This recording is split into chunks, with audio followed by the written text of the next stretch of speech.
Good evening. I want to extend a warm welcome to all those joining us from across the territory this evening for this Party Leaders All Candidates Forum on Yukon First Nations election issues hosted by the Council of Yukon First Nations. My name is Christine Genier. Agunaga Jaliche Ejachan Tagish Tagishchan Linget Kuchan Tan Kwachan. I'm a citizen of the Tan Kwachan Council, and I am based here in Whitehorse.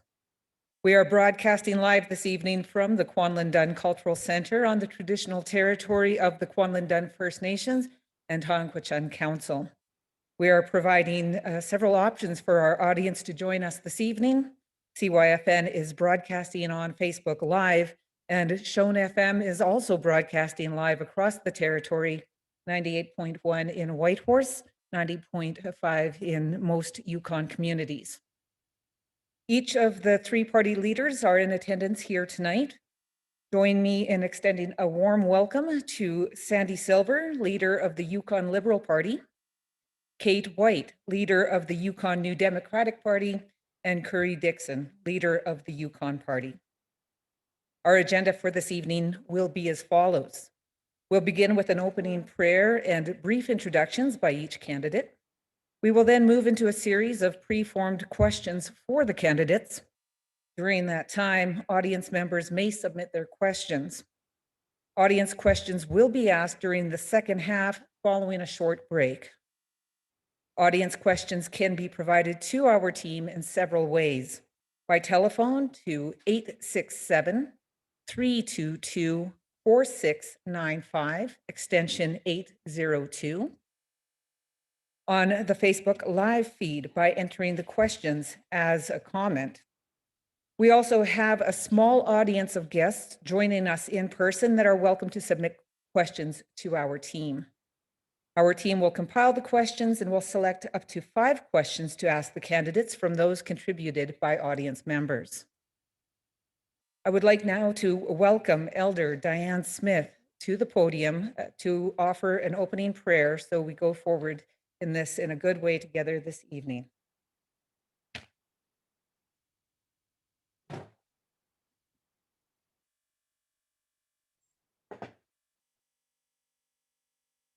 Creator of all creations, we just give thanks for this evening. We give thanks for all the elders and the little ones. We give thanks, Creator, for the leaders that are here before us. We give thanks for our beautiful home here in the Yukon, Whitehorse.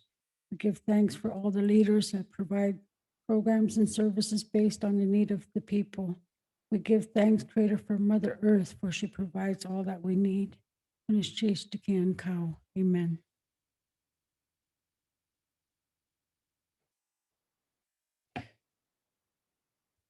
Shrodithan to Elder Diane Smith for the opening prayer. Candidates' opening remarks and self-introduction will now begin. I'd like now to give each of the candidates the floor to provide brief opening remarks and to introduce themselves, starting with Kate White from the New Democratic Party and moving this way. So we will start with Kate White for 3 minutes for opening remarks. Kate? Thank you so much and good evening. My name is Kate White and I'm the leader of the Yukon NDP. And I'm grateful to be joining you today from the traditional territory of the Kwanlin Dun First Nation on Kwachan Council. It has been such a privilege to be raised, to live and to learn on this traditional territory. So thank you so much. I'd also like to thank Elder Smith for the prayer because it's a beautiful way to start. Thank you to the Council of Yukon First Nations and Grand Chief Peter Johnston, and of course the other chiefs who are here in person and those joining us remotely. For those who know me, hello, and those who don't, it's a pleasure to meet you in this way. I believe that this election is about people. It's not about us politicians sitting at this table, it's about you and your priorities. I've been listening to so many of you who tell me that even before the pandemic, families were struggling and feeling worried. This election is also about reconciliation. Reconciliation can't just be a word, it needs to be about action. Actions like implementing the United Nations Declaration on the Rights of Indigenous Peoples and respecting First Nations' right to provide or withhold consent. Actions like completing land use plans and living up to our commitments to develop successor mining legislation. These are just some of the actions that my team and I are committed to. And I'm so proud of our candidates, a third who are Indigenous people, because representation matters. And seeing yourself in positions of leadership, it matters. They are community leaders and community builders. We have Annie Blake in Vuntut, George Boehm in Pelly-na-Sutton, Patty Wallingham in Mayo Tatchin, Ian Angus in Labarge, Michelle Friesen in Mountain View, and Francis Van Kessel in Porter Creek North. I've had the honor to serve as an MLA for over 10 years. And for these 10 years, I've had 2 different governments. I've seen people face the same struggles. And many people today are disappointed because their life hasn't gotten better. The housing crisis is still taking a toll on people in Whitehorse and every community across the territory. Access to mental health and addiction treatment is still a struggle for so many. And the same can be said when it comes to how the Yukon government works with First Nation governments. Just a week before this election was called, 2 First Nations, the Na-Cho-Ni Dun and the Cross-Tagish First Nations, were forced to take Yukon government to court to have their rights respected. And it's time for something different. So that's where my team and I come in. It's time to stop saying what we cannot do, and it's time to start talking about what we can do.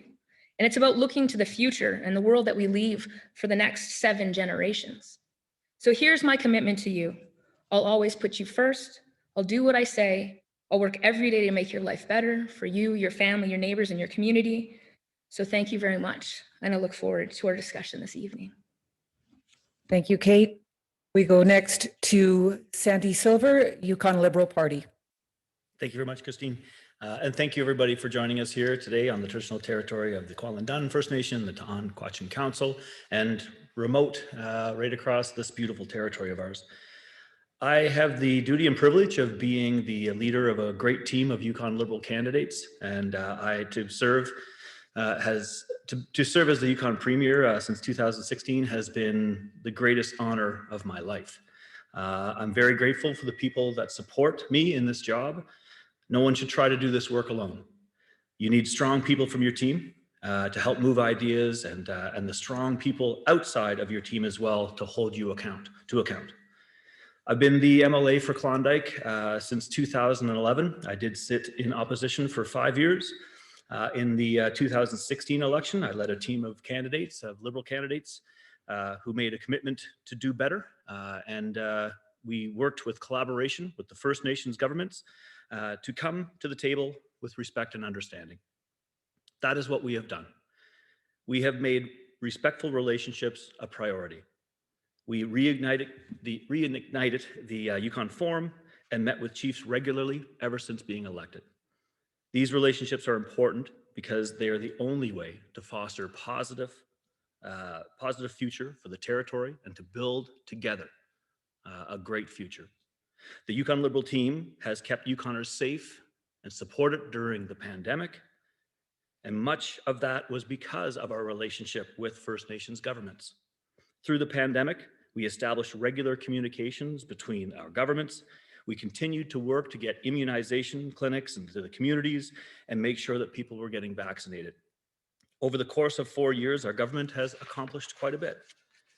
We have signed the Peel Watershed Regional Land Use Plan in partnership with First Nations. We worked in partnership to develop a response to the National Inquiry into Murdered and Missing Indigenous Women and Girls, Two-Spirited Plus. And we are the first place in Canada to have a response. We have made it easier to access substance use and mental health services in all communities. We introduced the First Nations procurement policy and made sure that First Nations businesses are able to access government tenders. We have a representative public service plan that will help increase the number of First Nations people working in government jobs. And if we are re-elected, we will implement a renewable energy plan and work with First Nations on these renewable energy projects. We will implement the creative and cultural industries strategy to support artists, creators, and those who create culture and heritage products. This will go a long way with the tourism strategy that we've developed, which commits to developing and supporting Indigenous tourism and entrepreneurs. We are working with Yukon First Nations. Thank you. Thank you, Mr. Silver. We're going to move on now to Curry Dixon, Yukon Party, for opening remarks. Thank you very much. And thank you everyone for having me here this evening. It's an honor to be here. I'd like to begin by thanking the Kwantlen-Dun and the CHON Council for inviting us to meet on their traditional territory, and to all Yukon First Nations for sharing this beautiful land. For those of you who don't know me, my name is Dixon, and I am the leader of the Yukon Party, and I'm very grateful to be here tonight. Before I begin, I do want to acknowledge that I know that the Yukon Party hasn't always gotten it right when it comes to governing with Yukon First Nations. In many ways, we know that we got it wrong. As leader of the party, changing this is a priority for me. Yukon First Nations citizens and governments have been working tirelessly on their self-determination goals, and this Yukon Party team wants to support you in this pursuit. This election will be about who leads the territory forward for you. Who will lead us to implement the work and partnerships that are so important to the future of the territory. We recognize that none of this can be done without a strong government-to-government relationship with First Nations. A relationship built on respect, trust, recognition that we not only can do better, but that we have to do better. Our team is committed to rebuilding, repairing, and strengthening these relationships. I'm committed to listening and working in close partnership with First Nations for the betterment of our territory. The Yukon Party, under my leadership, is going to be better. This is a priority for us, and that's because it is the right thing to do. Nowhere is this more important than our view on improving education outcomes for First Nations students. Report after report has shown that not only is our education system not properly serving First Nations students, it's failing them. The 2019 Auditor General Report on Education found that less than half of First Nations students were graduating within 6 years, compared to 81% for non-First Nations students. This is unacceptable, and we have to do better. And I think after years of trying the same thing, it's clear we need to try something new. We know this will not be accomplished. We know this will be accomplished through self-determination, by empowering First Nations with more authority and more control over education for students. We need to do more to teach and preserve traditional languages in our school system, and we need to ensure that we can improve education outcomes together. This will be a priority for a Yukon Party government if we are given the honor of being elected. So, thank you for the opportunity for being here today, and I look forward very much to the discussion this evening. Thank you. Thank you, Curry. And now we're going to move on to our pre-formed questions. We will now move to the first part of the agenda. This is the response to a series of pre-formed questions. These questions were informed by input from Yukon First Nations chiefs and youth councils. And here are the rules, the ground rules for the questions. Each candidate will have 1 minute to respond to the question. After candidates have responded to the question, each candidate will have the opportunity to provide a follow-up comment of up to 1 minute. I will rotate when calling upon candidates to respond to questions so that each candidate has multiple opportunities to provide first responses. I will begin by asking the series of predetermined questions that were informed by Yukon First Nations chiefs and audience members. You may begin submitting your questions for the candidates now. Again, you may do so by calling 867-322-4695, extension 802. Typing, sorry, not that one, or entering as well the question as a comment on the Facebook Live feed, or in person. Our audience members here as well can also write and submit their questions to our team. Our first of the predetermined question. And I'll start now with Sandy Silver. If your party was to form the next government, what would your top three priorities be and why? I would say mental wellness and addictions is definitely on a lot of people's minds when we go door to door. Housing as well, but also reconciliation. I'll go backwards from that. With reconciliation, we're leading Canada. The partnerships that we've created through the Yukon Forum, going government to government at Yukon Days to talk budget with the federal government, we are seeing a lot of other jurisdictions looking at the processes that we've created here in the Yukon together as governments. We want to continue on that success. We want to continue down that pathway because what it does is it brings on flexibility on federal spending. It brings on more money as opposed to just a base per capita spending, and it's extremely important. Housing is important in every community. We've campaigned on 1,000 new lots Yukon-wide. We've broken this old pattern of not being able to work with the private sector to develop lots, and we'll continue. Thank you, Mr. Silver. We're going to now move on again to Curry Dixon, Yukon Party. Well, thank you Same very question. much, and I'll do my best to be quick. Well, first of all, any of the goals that we want to achieve as government require strong government-to-government relationships. And so, given what I've just said, seeking new and empowered relationships with First Nation governments is critical to us in order to achieve our goals. Second, I've made a clear priority of improving our education system, and in particular, improving our education system for First Nations students. We know that First Nations student outcomes have not been where they need to be, and significant change is needed to make the changes necessary to see those outcomes increase. And finally, the third priority that I would say is that addressing affordability for Yukon families. We need the Yukon to be a more affordable place to raise a family, and we need to take measures to ensure that affordability is top of mind for Yukon families. Thank you. Thank you. Kate White, New Democratic Party. Thank you so much. It's hard to prioritize down to 3 when I think there's about 9 million things that are really important. I would say housing, health, and climate and environmental issues.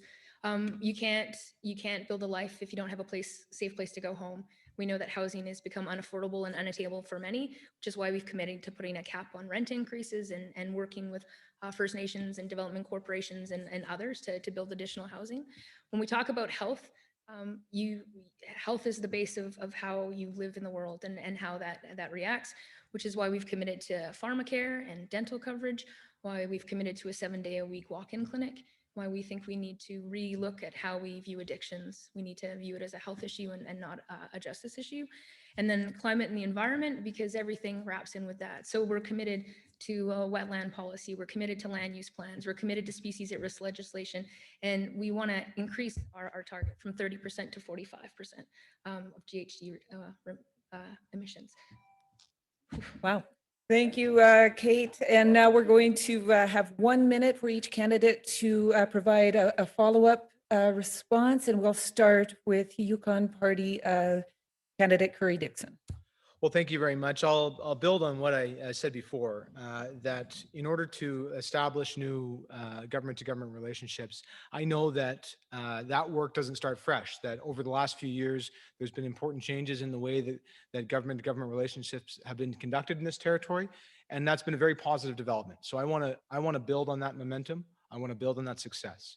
With regards, secondly, to education, I know that there are a number of new pathways that are needed to explore ways to improve First Nations educational outcomes. All of those include allowing for a greater degree of self-determination, for empowering First Nations with more authority, more control over education. And then finally, with regards to affordability, the measures that I think that we need to take, I've outlined in our platform. Those include freezing rates for 2 years while we review the rate system, and making life more affordable for families by providing Yukon universal childcare benefit to each and every Yukon family. Thank you, Mr. Dixon. Ms. White? Thank you. Thank you so much for that. Just to build on some of the climate and environment ideas, we believe, for example, when you live in rural communities and you have to get to Whitehorse, that's a challenge. So we're talking about making connectivity more possible, working with development corporations and First Nations and private business to make traveling between communities easier. We're also committed to protecting at least 25% of Yukon's land and water by 2025, and then increasing that to 30% by 2030. And we believe that First Nation communities are leading in the development of renewable energy, and we'd like to support that and see that go farther. Thanks. Thank you, Kate. And Sandy Silver, follow-up remarks? I'll go quick this time. Promising Practices is a national podcast that we're leading as Yukoners, Yukon premiers, which is about mental health and addictions. We're going to get all of the premiers together. We're going to get best practices right across the nation, but we need to start with the people on the front line right now and re-engaging with all of our mental wellness and addiction supporters. $70 million in this budget for supports for mental wellness and addictions and support services.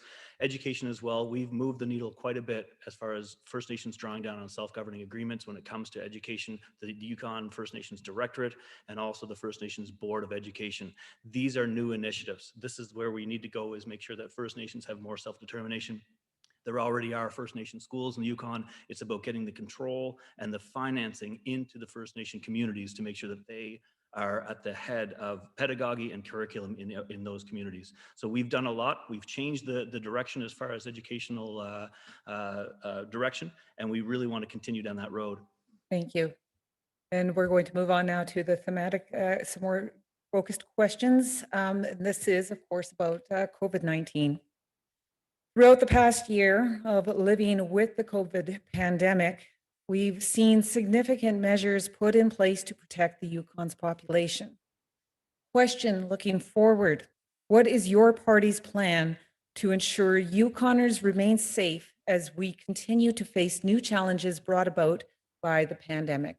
And we're going to go first to Curry Dixon.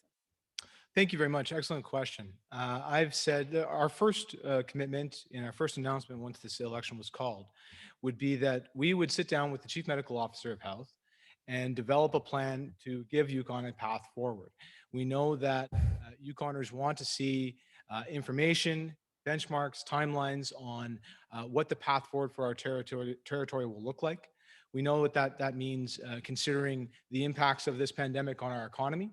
And we need to find a way to move forward in a safe way and get Yukoners back to participating in our economy and supporting our small businesses. So creating that plan is a top priority of our government. Thank you, Mr. Dixon. Kate White. Thank you so much. Last year was hard. It was hard across the country, and Yukon wasn't untouched by that. What we saw was isolation, we saw loneliness, and we saw a lot of fear, and all those things need to be honored and taken into account. When we talk about making sure that folks are safe going forward, there's going to be a series of things. Again, experts are in communities or people who live in those communities, understanding if a community asks for no visitors and respecting that, understanding that we have had to look at different ways of making sure people can connect and making sure that people feel supported. So when we look towards the future and making sure that people are safe, partially it's going to be about communicating. How do we make sure people feel informed and understand what's coming? And really, Yukoners have been experts in keeping each other safe. Thank you. And Mr. Silver? So during the pandemic, we put in $100 million in supports. We've kept Yukoners safe through the pandemic. And we've done that by working with First Nations governments and municipal governments as well. We have One Health established beforehand. We had financial wherewithal established beforehand, and we had the conduits of communication with 3 different levels of government, 4 including the federal government, before the pandemic started. That kept all Yukoners safe. Moving forward, we need to continue to ensure that Yukon businesses have the assistance that they need. We are going to implement a comprehensive evidence-based rabbit testing program. We are going to continue to reevaluate the levels of restrictions with Dr. Hanley and the Chief Medical Officer of Health Office, and we will work towards reopening the borders as safely as possible to ensure that Yukon's tourism and visitor economy can return to normal as soon as possible. We need to continue to do what we've done for the last year, which is to work hand in hand with every community in the Yukon to make sure that we can work together to keep Yukoners safe. And that's what we'll continue to do. We've been there for the last year, and we'll continue to be there for Yukoners. Thank you. And we will now provide 1 minute for a follow-up statement, and we will start with Kate White. Yeah, thank you for that. And I thank the other 2 for the comments. I think what you're going to see when we talk about Yukon and we talk about how we feel about people is we all care deeply. And so I appreciate those comments. When we look towards that future and that reopening, it is with a cautious eye, making sure that we don't move too quickly, making sure that it's not too slow. But again, I think the big thing that we need to hit properly is making sure that we communicate clearly so people understand what is expected of them and answering the questions and fears they may have. Thanks. Thank you. And Mr. Silver? Thank you very much. Just again, the programs that we put in place for business supports are leading the country, and they're being used in other jurisdictions now as well. When we get reelected, hopefully, then we're going to work with First Nations and municipalities and Legislative Assembly to build on improving the Civil Emergency Measures Act and the Public Health and Safety Act. We need to reestablish the committee to review the Civil Emergency Measures Act. We need to create data sharing agreements with First Nations as well. Again, by modernizing One Health, we were ready for this pandemic. If we didn't do that work beforehand, we wouldn't have been able to share tracing information, which is so key to keeping Yukoners safe. So we're going to continue that work moving forward. We have to make sure that our emergency training and coordination is there with municipalities as well. We need to up our game when it comes to the borders, but at the same time, we were so successful because of our partnerships, because of our financial wherewithal, and again, we will continue to do that working in partnership. Thank you. And for the follow-up comments, we go now to Curry Dixon. Well, thank you. So I agree very much with much of what's been said here today by my colleagues. First of all, I think Kate made a wonderful point about communication. I really think that there needs to be strong communication with Yukoners about when decisions will be made, how decisions will be made, and what sort of metrics and benchmarks that Yukoners can expect. And I think that comes from communicating with Yukoners and letting them know exactly what they can expect as we move forward out of the pandemic and into the recovery and beyond, into a prosperous future. Thank you. Thank you. Our next question is regarding the Yukon First Nation procurement policy. Consistent with the objectives of the Yukon First Nation Final Agreement, in particular, Chapter 22, Economic Development Opportunities. What is your party's position with respect to the intent of the Yukon First Nation procurement policy and its implementation, including concerns raised and commitment to moving this forward? And we start out with Liberal Party, Yukon Liberal Party, Sandy Silver. Thank you very much. This has been something that we've been working on with First Nations governments for a long time. It's extremely important that we move forward on the procurement policy. What I've been telling businesses, we've been having some wonderful opportunities to talk with the private sector. We've increased the capital builds in Yukon by almost 3 times the amount since the previous government, going from $150 million in capital projects to $434 million in capital projects, increasing the opportunities for First Nations to go from 7% to 15% represents $30 to $40 million of a $300 million increase. What's going to end up happening is all Yukon businesses will have a leg up compared to other businesses that come from down south that do not want to grow roots in the Yukon and do not want their businesses to look and act like the communities to which they serve. We 100% need to get back to the table with the businesses and the First Nations, and we need to facilitate those conversations to make sure this policy gets figured out as quickly as possible. Thank you. Mr. Dixon. Well, thank you very much. So we agree very much with the intent of the policy. We agree with the objectives of Chapter 22 and that are to increase the participation of Yukon First Nation citizens, businesses, and development corporations in our economy. We do think, though, that the policy as currently written has some gaps and won't actually achieve the objectives that are set out in the policy. So we think that we need to put that policy on hold. We need to go back to the table. And we need to find a path forward by working with First Nations and the business community to amend that policy and to make it suitable to actually achieve the objectives set out in the policy itself. Thank you. Thank you. Ms. White. Thank you for the question. Yes, we will implement the First Nations procurement policy. It increases opportunities for First Nations participation in the economy, and that really strengthens the entirety of Yukon's economy. It benefits everyone and every local business. You know, it is a bit unfortunate that the communications handling of it was not great, and then that there was fear sowed, unfortunately, from political parties. But with a good, I had such a great briefing, and I suggest anyone get one, because once you understand fully what it means, you'll understand that this is really about a tide raising all boats. This is a phenomenal opportunity for Yukon and Yukon businesses, and what this will do is strengthen our ability for everyone to participate in the procurement process in Yukon. So it's a fantastic policy, and I look forward to having it implemented. Thank you. We now have 1 minute for follow-up comments, and we start with Mr. Dixon. Well, thank you very much. Like I said, I agree very much with the intent of the policy.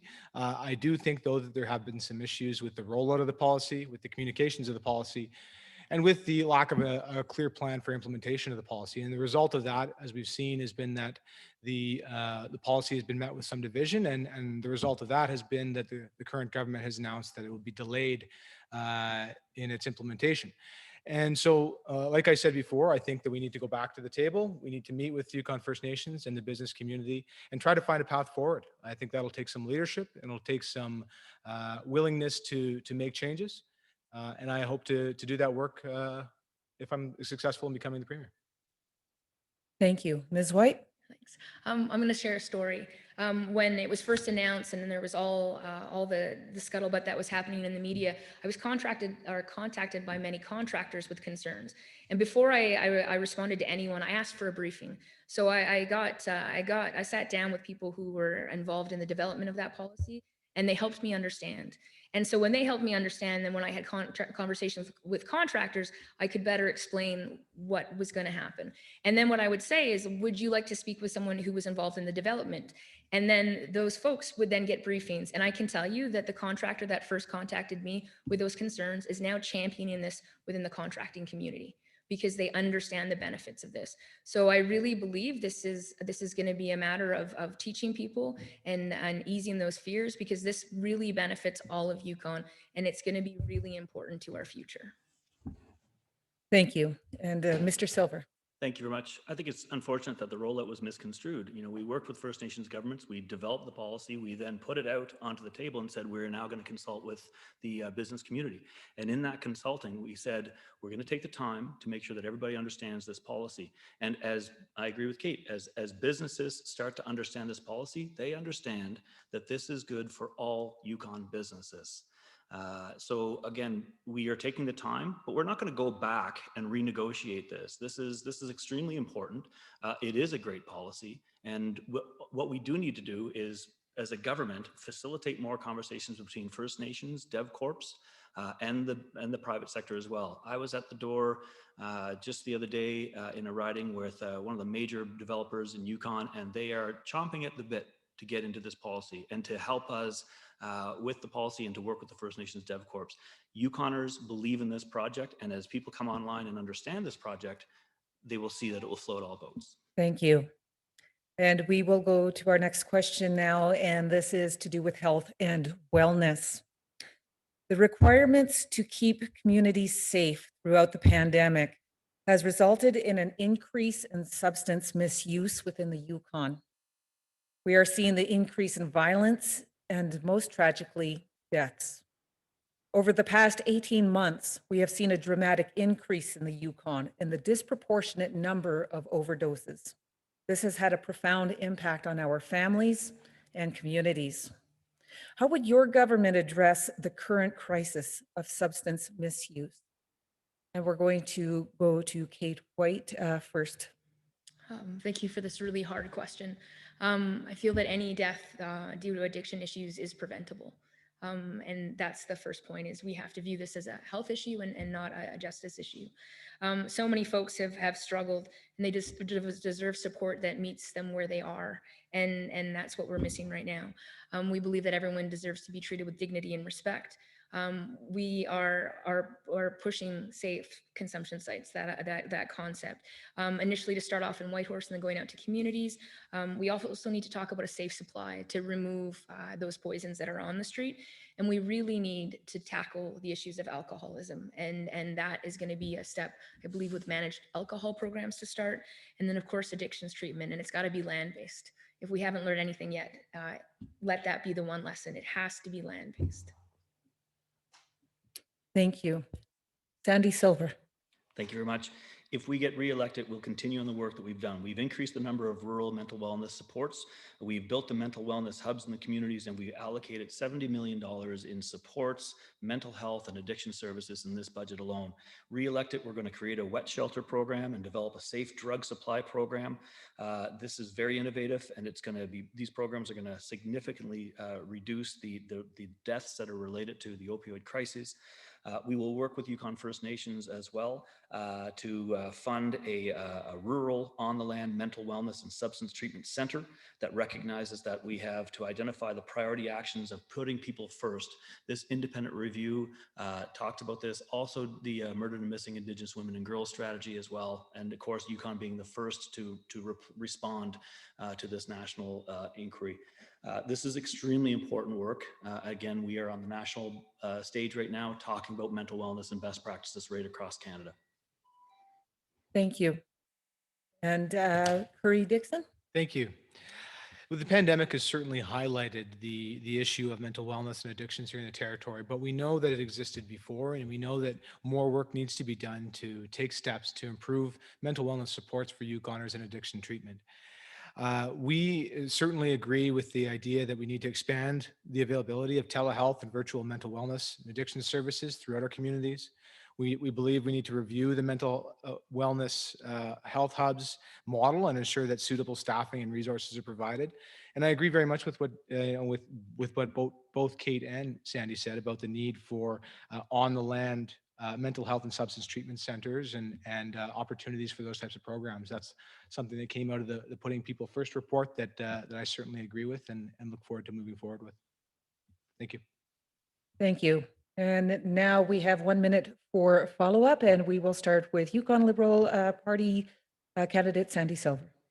Thank you very much. This is an extremely important topic. I do urge everybody to listen to the Promising Practices podcast that Yukon is spearheading along with Saskatchewan. It's extremely important. It talks about where we've gone in the last 4.5 years, and we've moved mountains. But the folks that are on the front lines, they need our support now more than ever. So re-elected Yukon Liberal government, we will make sure that once we get the national, best practices, our first goal is to go back and to re-engage with the health providers, the mental wellness providers in all of our communities, and listen to them. Find out what their struggles are. Find out what we need to do next. We've invested heavily in mental wellness and in substance abuse, and we need to do so much more. The pandemic has just added so much to this crisis. And now the new normal needs to start with our mental health. I don't know of anybody that hasn't been affected by mental health issues during the pandemic. So now we're going to build upon that because we have everybody's attention. It's time to. Thank you. Next, for follow-up comments, Yukon Party candidate Curry Dixon. Thank you very much. The one piece that I wanted to add about the need for mental health supports and increased resources there are the supports that we need in place targeted at children and youth. We certainly know that throughout this pandemic, there's been a huge pressure put on our youth and our young people, and that has taken a toll on their mental health. So we believe that we need to target youth in demographics that are most vulnerable. We believe that we need to ensure appropriate parental supports are in place to help struggling parents. We want to provide mental health supports in the schools with the goal of offering same-day response. And we want to use the power of sport and the arts to foster a sense of purpose and improve resilience amongst young people. So there's a suite of tools that we need to put in place to support our young people and to help get them back on track as the pandemic has taken such a difficult toll on their mental health. Thank you. Yukon New Democratic Party, Kate White. Thanks. It's a bit hard to have to sit here and hear that there's commitments for others now about safe supply and safe consumption and managed alcohol programs, because I've been talking about it for the last 4 years, and there was that opportunity to take action before now, and it hasn't happened. And I say this with knowing that between January and February this year we lost 5 people. Right, we should have taken action years ago, and so I'm relieved to know that we're on the same page now, but we waited too long. This isn't new; it's evidence-based. It's done across the planet, and now, I mean, I'm relieved to know going forward that this is this is a commitment. But what happened in the last 4 years? Thank you. Our next question is regarding land use planning and wildlife. Many Yukon First Nations have requested that land use planning be completed in accordance with their respective land claim agreements before new projects and activities are undertaken. To that end, the Yukon Mineral Development Strategy Panel recommended that all remaining land use plans be done simultaneously within a 3 to 5 year time frame. What is your party's position with respect to land use planning? And what is your response to requests for interim land withdrawals until the land use plans are implemented? And we're going to go to Sandy Silver to start. Thank you. We're definitely committed to land use planning, and the mineral development strategy was an initiative that we spearheaded with First Nations after the MOU on mining in response to litigation from previous government. This is really important. The money is done from federal government right now, and we need to go back to Ottawa hand in hand to talk about getting more funding, but we also need to learn from our best practices as well. It's been a learning process in 3 land use planning processes, including the Dawson land use planning process now. We will learn best practices from that, and we will expedite the process when it comes to land use planning in the rest of Yukon. It's time to start taking a whole of Yukon approach, and we want to start with the First Nations who are ready, willing, and able to start with the process now, and work with those that need some more time or some assistance to get to that place. But this is certainty not only for First Nations, this is certainty for industry, this is certainty for everybody, and it's time that we expedite the process. Thank you. Curry Dixon.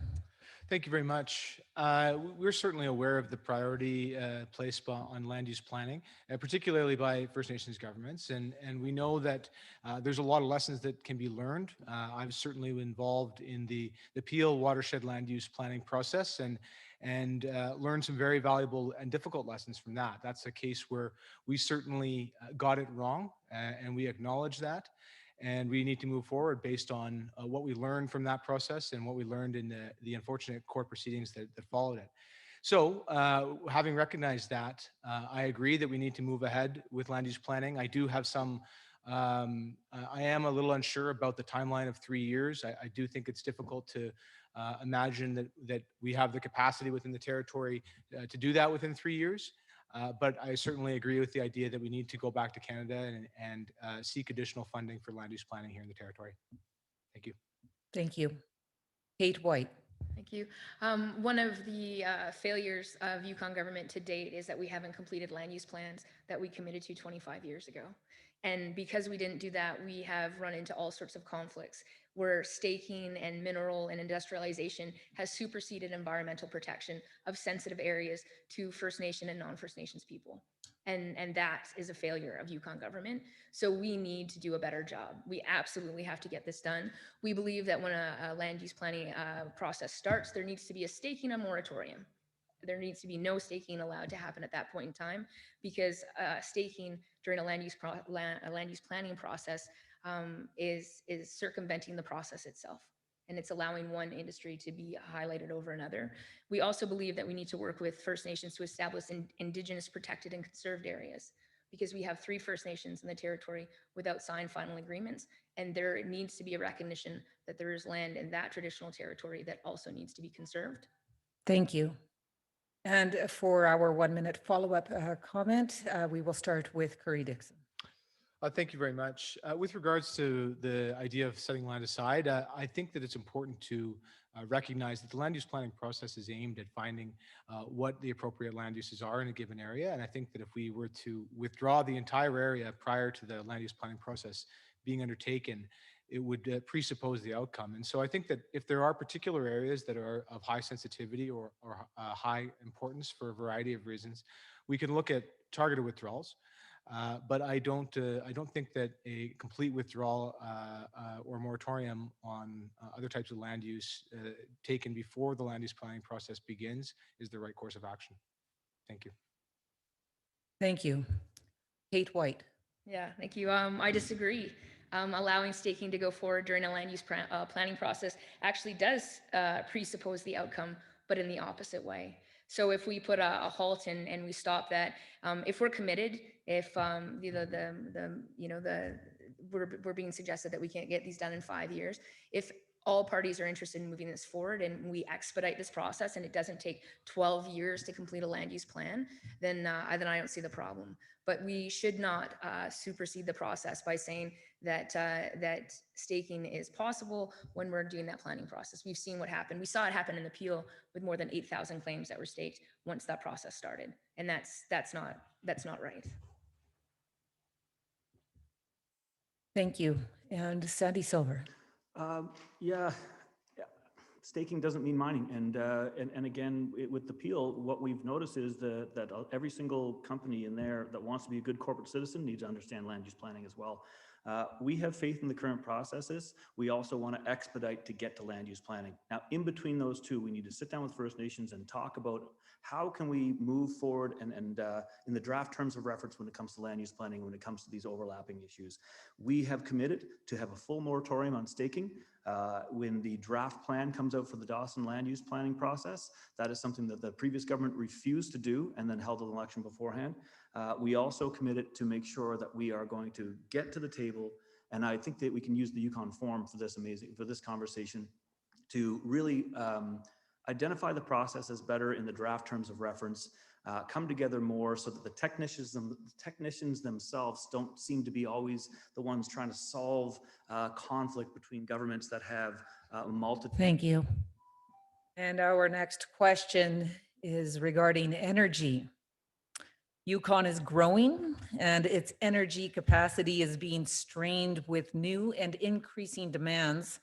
This is evident with the significant 4.7% permanent increase to electricity rates that were approved by the Yukon Utilities Board in November 2019. The rates are creating financial hardships with our families. One family is paying $1,600 a month in electricity bills. How would your government address our energy needs over the next 25 years? What measures can be put in place to ensure that our energy needs are met by reliable, cost-effective, and environmentally friendly energy generation? Kate? Thank you for that question. That is shocking information to hear that a family's paying $1,600 a month in electrical bills. I had a conversation with a senior in Dawson City who was afraid about using the kettle for that same reason, just the cost. Really, I think we have to look at energy infrastructure as infrastructure. Governments invest in highways and they invest in buildings and they invest in programming, but they don't invest in the same way with energy infrastructure. And that means that that rate goes out to 44,000 people, and the 44,000 people are paying for those investments. I believe that we need to look at energy investment as infrastructure investment, and that means that that it's a long-term payback, but it means it's not falling on the shoulders of ratepayers, because right now it's just too high. So it really has to be viewed as infrastructure, like highways or buildings. Thank you. Sandy? Thank you very much. So in the last 4.5 years, we've introduced the Innovative Renewable Energy Initiative. We've doubled the amount of renewable energy through the independent power production policy. We've worked with communities to generate their own renewables. We have also brought on the affordable demand side management and the new battery energy storage system that we didn't have to borrow for, that we worked in partnership with the federal government to get. Moving forward, we have the Yukon Energy's 10-year renewable energy plan. We're looking to, we're going to be doing the pump storage facility for Moon Lake is an extremely excellent opportunity, but also purchasing power from the Atlin Hydro Project owned by the Taku River Tlingit, and also supporting upgrades to the transmission system. It's about partnering with First Nation DevCorps to make sure that we have a suite of options when it comes to our energy future. For too long, we went down the wrong road, and we need to now partner with First Nations to make sure that we have energy futures. Thank you. Curry? Thank you very much. I certainly agree that the rate spikes that we've seen over the past few years have been very difficult and unsustainable for many Yukon families. That's why the Yukon Party is proposing to freeze power rates for 2 years and work with the Yukon Energy Corporation to stabilize their budget and ensure that they're adequately resourced. In that interim period, over the course of the next 2 years, we want to sit down with them and review the rate application process to ensure that that process is more smooth, more consistent, and more transparent. We think that Yukoners need to understand the impact of energy decisions on their rates, and we need to limit the types of dramatic spikes that we've seen in energy rates over the last few years. I think that's an important step forward and one that is important to our government. Thank you. And we will go now for follow-up comments to that, and we will start with Sandy Silver. Yeah, I mean, freezing rates is just holding on to something for the time being. We saw this with the Yukon Party before. They said they were going to borrow, and they did. They borrowed for energy and said they were going to pay it back in 2 years, didn't, and rates have to go up at some point. We also heard a commitment from the Yukon Party to invest in fossil fuels to address our future. And again, I don't think that that's the direction that we need to go into. We have a climate change plan. We want to make sure that we partner with First Nations. We're extending licenses and working with Champagne and Ajax. We want to continue on this with some really good projects in Tronic-Wichin traditional territory as well. We have worked in partnership with the federal government to not have to borrow, but to actually, invest in climate change and be able to fund certain projects without having to increase rate. If you freeze rates now, someone's going to have to pay for it later. Thank you. Curry Dixon? Well, thank you very much. We certainly agree that we do need to invest in our energy infrastructure, including the construction of a new energy generation facility here in Whitehorse. The course taken by the current government has been to rely on rented diesel generators from Alberta. And that simply is an unacceptable decision, I think, from our perspective. So rather than rent diesel generators from down south, we would like to own our energy assets and ensure that that the generation facilities are owned by Yukoners and that the money stays here in the territory. The reality is we will need fossil fuels as a backup for the foreseeable future. And the choice is pretty clear. Do you want to own those assets or do we want to rent them? And we think we should own them ourselves. Thank you. Thank you. And Kate White. Thank you. So in the 10 years that I've been elected, there's been no leadership from Yukon government in energy. And I say this in terms of, I've seen First Nations lead with solar installations. I've seen First Nations lead with biomass district heating systems. And I've seen First Nations lead with planned wind projects. So what's going to be required is a whole diversity of renewable energy projects to make this work. And I agree with Sandy. I think this is a real opportunity for First Nations and development corporations to take the lead. I also really believe that we need to work towards a future where our off-grid communities are being connected to an energy or a Yukon-wide energy grid, because when we leave some on that are fossil fuel reliant on their own, we're not doing ourselves any favors. So really, it's going to be about taking all those projects that the Yukon Energy Corporation has planned for the next 10 years and moving forward with those. But there is a concern, which is that we need to be able to election-proof those plans, because we've seen two different plans with two different governments, and we still haven't advanced on those projects. Thank you. Our next question is about climate. How will your party support the climate emergency declaration signed in February of 2020 and the urgent action required to address the climate crisis in a collaborative and coordinated manner?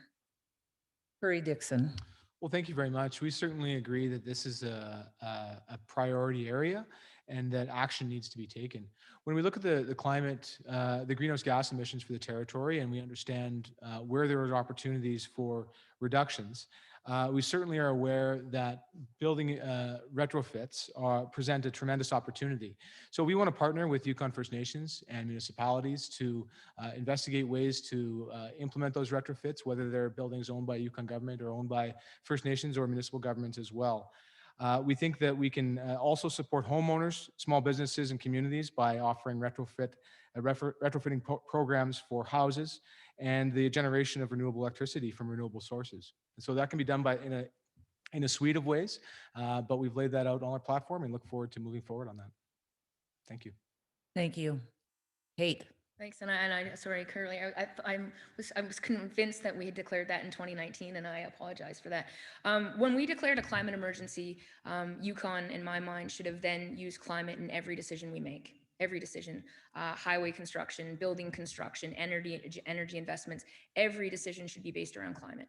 Because in Yukon, we are disproportionately affected by the changes in climate, and First Nation communities are even more disproportionately affected again because of the resources in those communities.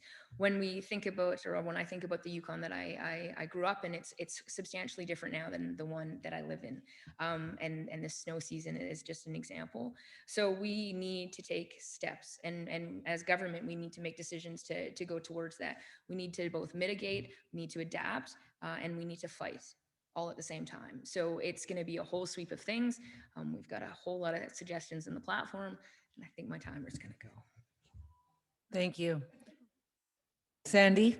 We're starting to get used to that yellow button over there. So our climate change plan has been developed by First Nations governments and municipalities and environmentalists over the last 3 years. This isn't a campaign promise. This is a lot of work that has gone into the 131 actions in this plan.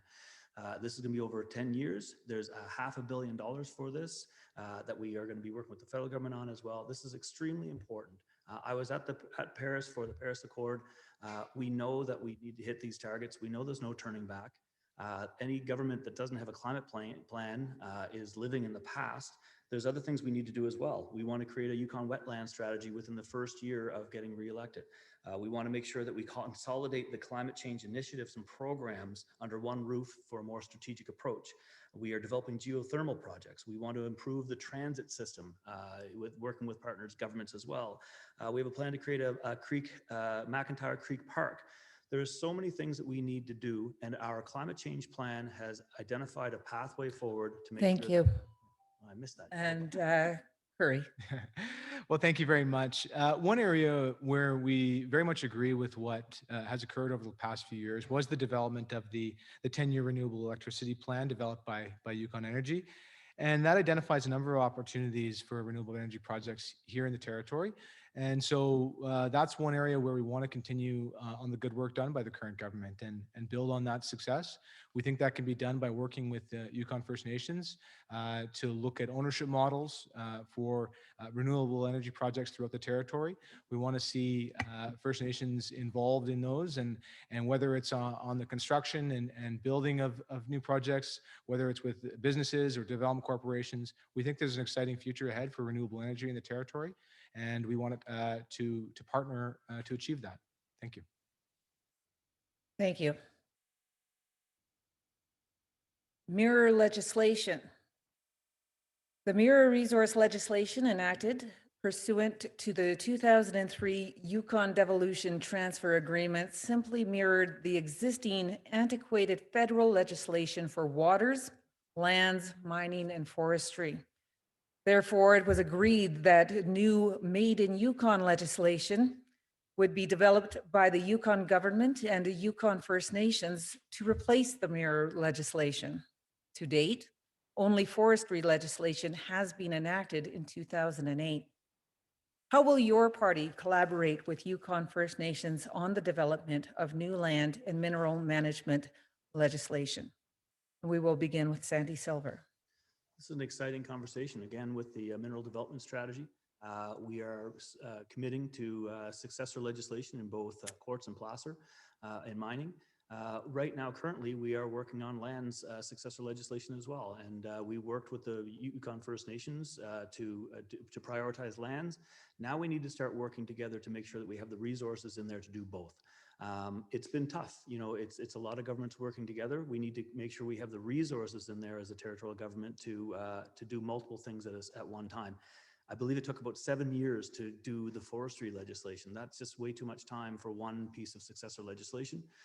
There's much more work to be done. Again, the chapters of the umbrella final agreement, this is reconciliation in action. It puts Yukon ahead of the curve in these pursuits, and we are committing to working and expediting the process of these successor legislation pieces with the First Nation governments. Thank you. Curry Dixon. Well, thank you. I think that we need to work with the Government of Canada, with the Yukon First Nations and industry to restore confidence in our assessment and licensing regime with predictable timelines and procedural fairness. We also recognize that there has been considerable momentum towards this, and so we agree, and we will initiate work with First Nations, industry, and other stakeholders on successor resource legislation to modernize the quartz and placer mining acts. I do think that that work shouldn't be underestimated, and that we need to allot a reasonable amount of time and resources to allow for that. And in the meantime, we need to ensure that we continue to offer certainty to industry and that the Yukon remains an attractive place to invest and to do business. Thank you. Thank you. Kate White. Thanks. Devolution happened in 2001, which means for 20 years, two Yukon governments haven't worked on successor resource legislation, which is a failure. And I say this in terms of not having that clarity of updated legislation has led to a lot of conflicts. And so that has to happen. And it also has to happen in hand with land use planning. And it also, if mining, if mining companies now don't want to be compared to mistakes of the past, then we have to update that legislation. Mining companies right now are also showing us there are better ways to do things. Mining companies at times are ahead of Yukon government in what their expectations are and how they behave, and it's up for, we need to catch up. And unfortunately, there are also bad players, and we've seen that. So making sure that we collect the environmental remediation costs for that deposit ahead of time, and making sure that we don't have another Wolverine mine, because that's on our watch, which means Yukon government is responsible for that. Thank you. For our follow-up comments, we start with Curry Dixon. Well, thank you. There's an additional piece to this that I think is worth noting as well. We certainly agree with the suggestion that we need to take a look at the way that resource royalties work here in the Yukon as well. And so we've committed to work with Yukon First Nations governments and the Government of Canada to increase the amount of resource royalties retained by Yukoners. And we want to ensure that the greatest beneficiaries of the royalties are the regions and communities within which those projects operate. Again, this is a piece of the puzzle, and I think that understanding the role that royalties play for the territory is an important one, and we think that changes are necessary to the current structure there as well. So we look forward to working together on that as well. Thank you.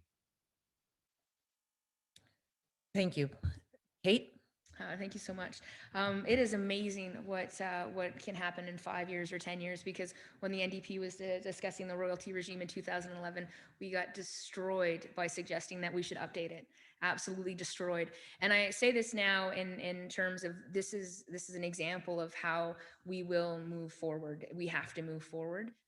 I believe that when we change the royalty regime, what we're going to do is be able to invest into Yukon and invest into the future. I believe we should put that aside. But again, we made a commitment during devolution, and we need to live up to it. And it's going to be a process that requires an awful lot of work, but it's required, and we are going to need to work together to do it. Thank you. Sandy Silver. Thank you very much. I disagree that nothing has been done in these pursuits in the last 4.5 years, starting with the MOU in mining, again, working with First Nations governments, in a closed shop. It took a while and the industry was patient. That then determined the mineral development strategy, which went out and talked to all stakeholders. And then from there, even before that, we changed the structure when it comes to quartz royalties and how the previous government just kind of argued back and forth as to whether or not that, what the percentages should be. We changed that. We agreed with the First Nations what their opinion was on the quartz royalties.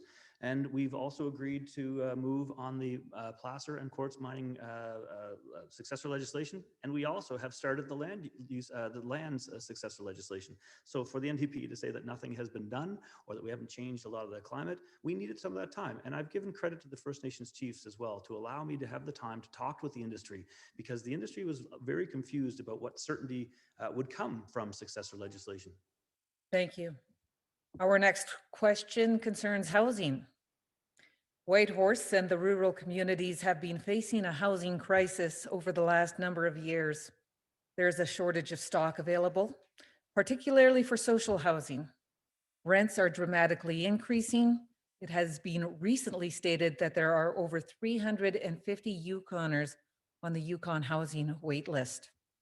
How will your party increase the housing stock available to Yukoners while ensuring affordability and dedicated social housing units? Kate White. Thank you for the question. Housing is a human right. That's how we've got to start this conversation, and everyone deserves access to safe housing. We plan on continuing the work with First Nations for the Safe at Home program, because it's been wildly successful. And we also are committed to working towards zero homelessness. We have committed to putting a cap on rent increases. because right now under the law, you can increase it once every 12 months, but there's no limit to that amount. And what it means is that people are being forced out of places that are safe and secure. A good example is the senior who contacted me in December with a 40% rent increase. I asked for there to be a rent freeze until July, and both the Yukon Party and the Liberals voted against that. So when we look at housing, we really need to make sure that that people are able to afford it. And I've got lots of ideas in the second part about how to get more housing. Thank you. Sandy Silver. Thank you. Significant progress has been made in the last 4.5 years. The previous government did not take this crisis seriously, and the decision to cancel significant affordable housing projects only worsened the situation when we started. Since then, we have tripled our investment in lots compared to the previous government. We've steadily increased the capital budget to Yukon Housing Corporation, and we've released 500 lots for development across Yukon in the past 3 years. We've invested millions of dollars in retrofits and renovations, and we've held the largest land lottery ever in Whitehorse just this year. So again, we do recognize, though, that we still have to do a lot more. People want to live here. We have a booming economy. We have the lowest unemployment in Canada. People want to move here. Other people need affordable housing. We need social housing. We've moved the needle a lot, but we still have to keep on going. And in my second response, will talk about moving forward, how we are going to get ahead of this with the private sector and with the First Nations governments. Thank you. Curry Dixon. Well, thank you very much. So I agree very much that one of the key issues when it comes to housing affordability is the lack of available land. And so I think that there are 3 important ways we can address that. First of all, I think that the Yukon government and the municipalities need to work together to begin planning for development. Here in Whitehorse, that means beginning to plan for the next residential neighborhood beyond Whistle Bend. Next, I think that the Yukon government can work very closely with Yukon First Nations governments to allow for the development of settlement land and promote and encourage Yukoners to understand the benefits that are apparent when we work together to develop settlement land and allow for either residential, commercial, or industrial development on those lands. And then finally, of course, I think there's an opportunity for us to work with the private sector to allow for more private sector land development in the territory. Thank you. Thank you. For our follow-up comments, we will start with Sandy Silver. I think the Fifth and Rogers that we announced the other day was a really exciting process that could be basically morphed into any community. We're working with requests for proposals from the private sector. We have a sophisticated private sector that can actually work and make sure that we recycle the money here locally. And we can get lots out much more affordably and quicker if we work with the private sector. This particular area, it's going to be involving DevCorps of First Nations governments as well. We could take that to every community in Yukon. I've been having some really exciting conversation with developers in every rural community about how we can start talking about other requests for proposals and let the private sector lead and the governments come in as well to create lots. We've made a commitment to 1,000 new lots across the Yukon, and this is not even including our vision for Marwell as well, and other opportunities as well, which would be another 800 units on top of the 1,000 lots that we're going to be developing. So again, we're set to move forward, and I'm chomping at the bit to get to work this summer to address this. Thank you. Curry Dixon. Well, thank you. So when we shift gears into the housing side of things, we know that a well-functioning housing market is essential to any economy. And so we need to ensure that Yukoners have the tools that they need to get into the type of housing that they need. And so we're going to reintroduce a number of housing programs that were canceled by the current government, including the first-time homebuyer program. We also want to introduce a first-time land buyer program, which we think is an innovative way to allow the next generation of Yukoners to have access to land to build that home that they want to live in and grow their families. We also want to work very closely with First Nations development corporations to develop affordable housing. And we've seen that happen very successfully here in Whitehorse, particularly in Whistle Bend, with the model in that community. I think that can be grown and expanded upon, and by working with the CMHC and others, we can find a way to increase that Thank type you. of land. Kate White. Thank you so much. I think a lot of the answers are in this room, actually. Working with First Nation development corporations and mirroring, for example, the project in Whistlebend that was mentioned with Data Guy, looking into the leadership of the Kwalindun First Nation who access the Land Titles Bureau and what that potential is. It's also about ideas like creating a housing authority so folks of modest incomes can purchase homes and they stay within that modest amount and they get recirculated that way. And of course, in lot development. But it's also the acknowledgement that housing is critical across the territory in every single community. So it's about working with communities to identify the priorities and how to work on that best. I also think that there's a real opportunity for trades training here, making sure that folks in communities have access to that education that can help build the homes in those communities. Thank you. In our next question, we will be asking about land use planning and wildlife. Wildlife management and the visible pressures of increased hunting activities are apparent in many of our traditional territories and impede on our rights. Describe your government's approach to these challenges. And we will start with Curry Dixon. Well, thank you very much. I'm a big believer in Chapter 16 and the co-management regime that's been established in the territory through the land claims process. I agree very much with the structure of the Fish and Wildlife Management Board and what the UFA says about its primacy as the body for managing wildlife in the territory. I also agree with the important role that renewable resource councils play in fish and wildlife management here in the territory. So I think we need to make sure that we empower that system, that we continue to support it, and that we communicate it clearly with all Yukoners that that's the priority. In the meantime, we also need to increase resources for surveys and data collection to ensure that we're making the best possible decisions with the best possible information. Thank you. Thank you. Kate White. Thank you very much for that question, and I agree with portions of Curry's answer, especially about data collection. But what we have seen, for example, is the conflict between First Nations and the Yukon government, and I'm going to highlight the Casca and the Finlandson caribou herd.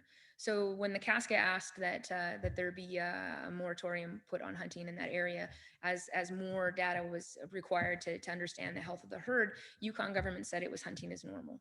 And I think that it's really important that we understand that that people with that connection to the land and those animals have a complete different understanding of that. So I think it's going to be about working together, and it's about understanding when those requests are made and making sure we do that in a respectful way. But more than anything, we really need to have accurate data.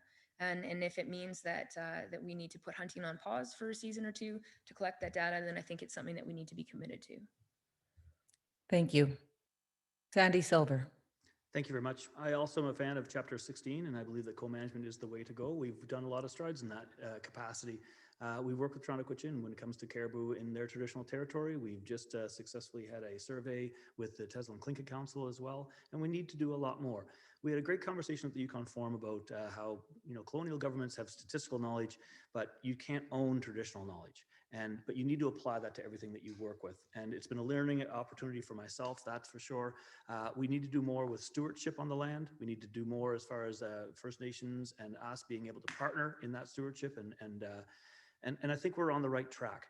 There's been an awful lot of conversations at the Yukon Forum about what best next steps are, because we are starting to partner on surveys. We are starting to partner in on the information gathering about all different species in Yukon. And only together can we actually move forward to make sure that we have sustainable herds, not only for us now, for the enjoyment of Yukoners now, but into generations. Thank you. For our follow-up comments, we will start with Kate White. Thank you. I think there's real potential to empower the land guardian programs. I think there's phenomenal examples across the country of how beneficial land guardians can be into wildlife management as well as environmental monitoring. And having conversations with someone who has been intimately involved in northern British Columbia, I have a real excitement to see that mirrored in Yukon with the First Nations who are interested in doing that. And there's also a real economic benefit in those communities because it's going to be great jobs on the land, and again, it's going to be sharing that traditional knowledge with Western knowledge. Thank you. Sandy Silver. Yeah, I'm just going to again, kind of riff on the whole fact that a lot of the surveys that the territorial government has done is old. And when they were done in the past, they weren't necessarily done hand in glove with First Nations governments. So it's about changing that. It's about changing the process. And I've had conversations with chiefs from Old Crow to Liard about pressures, and we've committed to not only working together on surveys, working together to make sure that we are guardians together of the population, but also co-management, and that's extremely important. Whether you're an umbrella final agreement First Nation or if you are not, it's still really important for us to work together to make sure that we do the critical analysis and do the surveys together. Not only just for protection of the populations, but also just to encourage government to government relations in something that's extremely important to every Yukoner. Thank you. Curry Dixon? Oh, thank you. Not a lot of disagreement on this one. I think across the board, we think we all view the co-management regime that we have in place now as being an important one, and we want to see increased resources put towards data collection and surveys. So I think that's pretty good that there's a broad consensus around how we move forward on this issue. One issue that I think that we do need to address is that I think that the only answer to wildlife management shouldn't always be that we need to restrict hunting necessarily. I think that there are other ways that we can look to support our populations, and I think supporting our trapping industry is a great way to do that as well. So that's the only piece I'd like to add. Thank you. We have one more of our predetermined questions before we go into a 15-minute break. Our question is in regards to child welfare. Yukon First Nations are impacted significantly by the territorial child welfare system. The most recent data shows that 73% of the children in the director's care are Yukon First Nations. And if we include other Indigenous children originally from outside of the territory, that figure increases significantly to 93%. How would your government address the overrepresentation of Yukon First Nation children involved in the territorial child welfare system? What opportunities do you see to strengthen families and communities so that they are able to avoid any involvement in the territorial child welfare system? And we will start with Sandy Silver. This is a conversation that we've been having for the last 4.5 years, and I need to give credit where credit is due to Pauline Frost and the work that she's done to ensure that Indigenous people are in care of Indigenous youth. We've made large strides to work in partnership with First Nations in that capacity. There's some great federal funding as well that we've been able to tap into to make sure that we support programs. We have finally, as a territorial government, matched the CPNP funding for prenatal. It's about making sure that we invest in early childhood development as well. Talking to the prenatal folks right across Yukon, their funding is limited. They're supposed to be there from pregnancy forward to a year after birth, and they do so much more. And so we need to look at the programs that work in the First Nations communities. We need to partner together our dollars in First Nations governments to address this together. But I think we've done a lot of strides. Curry Dixon. Thank you. I think the statistics that you presented in the question are evidence of something that's pretty clear to anybody who's been watching, is that the current system is broken, and the fact that Indigenous youth are so overrepresented in that statistic is extremely troublesome to all of us. And so something that we all have to work on together. It'll take partnership. It'll take collaboration, and I think that it starts with that acknowledgement that the system is broken. The other piece that I want to add, I think it's really important that we address prevention and support prevention as best we can, and ensure, like the Premier said, that we want to see Indigenous people in charge of Indigenous youth, and to the best extent possible, make strides to either fix or overhaul the current system. Thank you. Kate White. Thank you, and it's super heartwarming. This is another great thing where we're all in agreement, which is the current system doesn't work, and so we should view that as a success. And as Yukon society, that we need to make changes.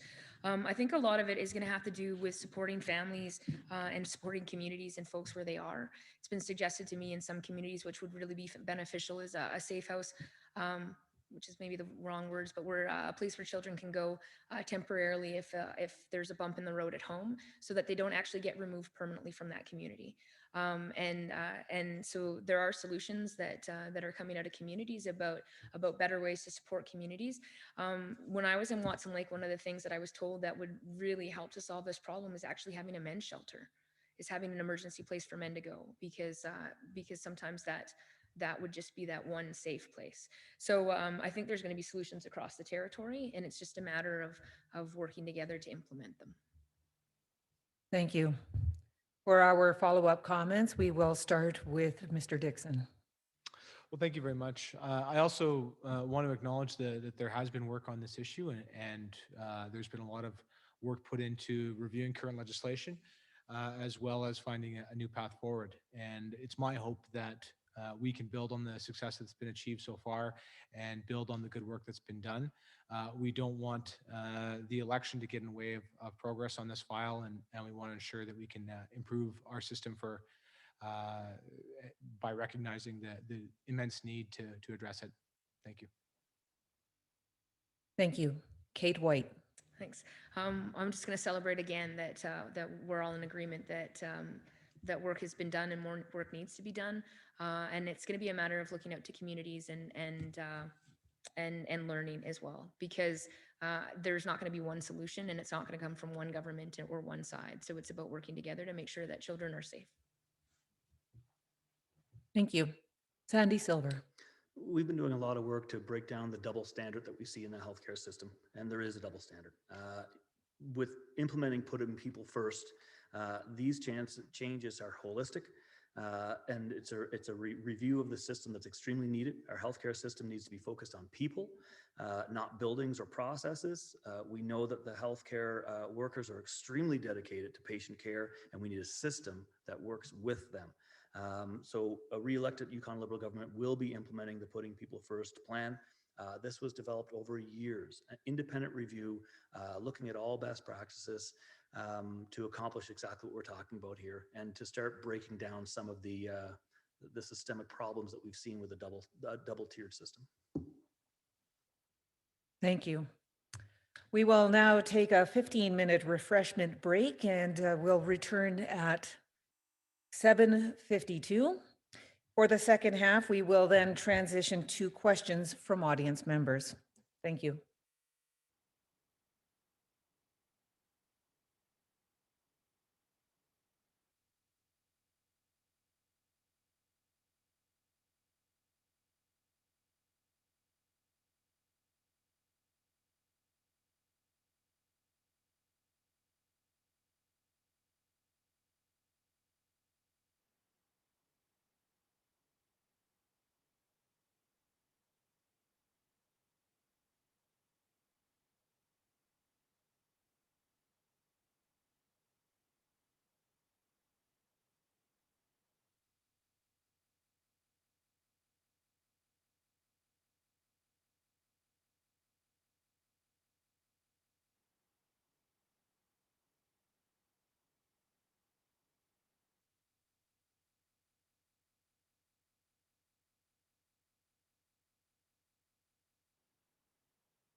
Okay, thank you, and welcome back from our break.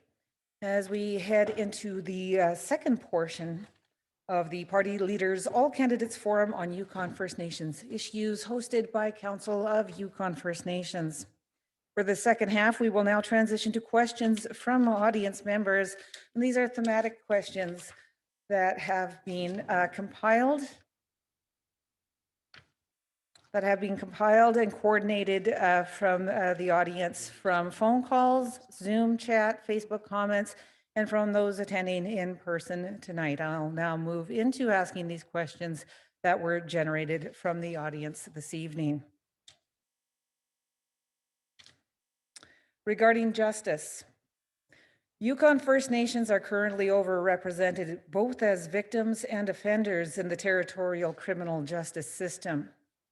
What are your party's plans to address the overrepresentation of Yukon First Nations in the criminal justice system? And we will start with Kate White. Thank you for that question. This is a hard truth. Before I got elected between 2009 and 2011, I actually worked as a life skills coach in the correctional facility with women, and this is a hard reality.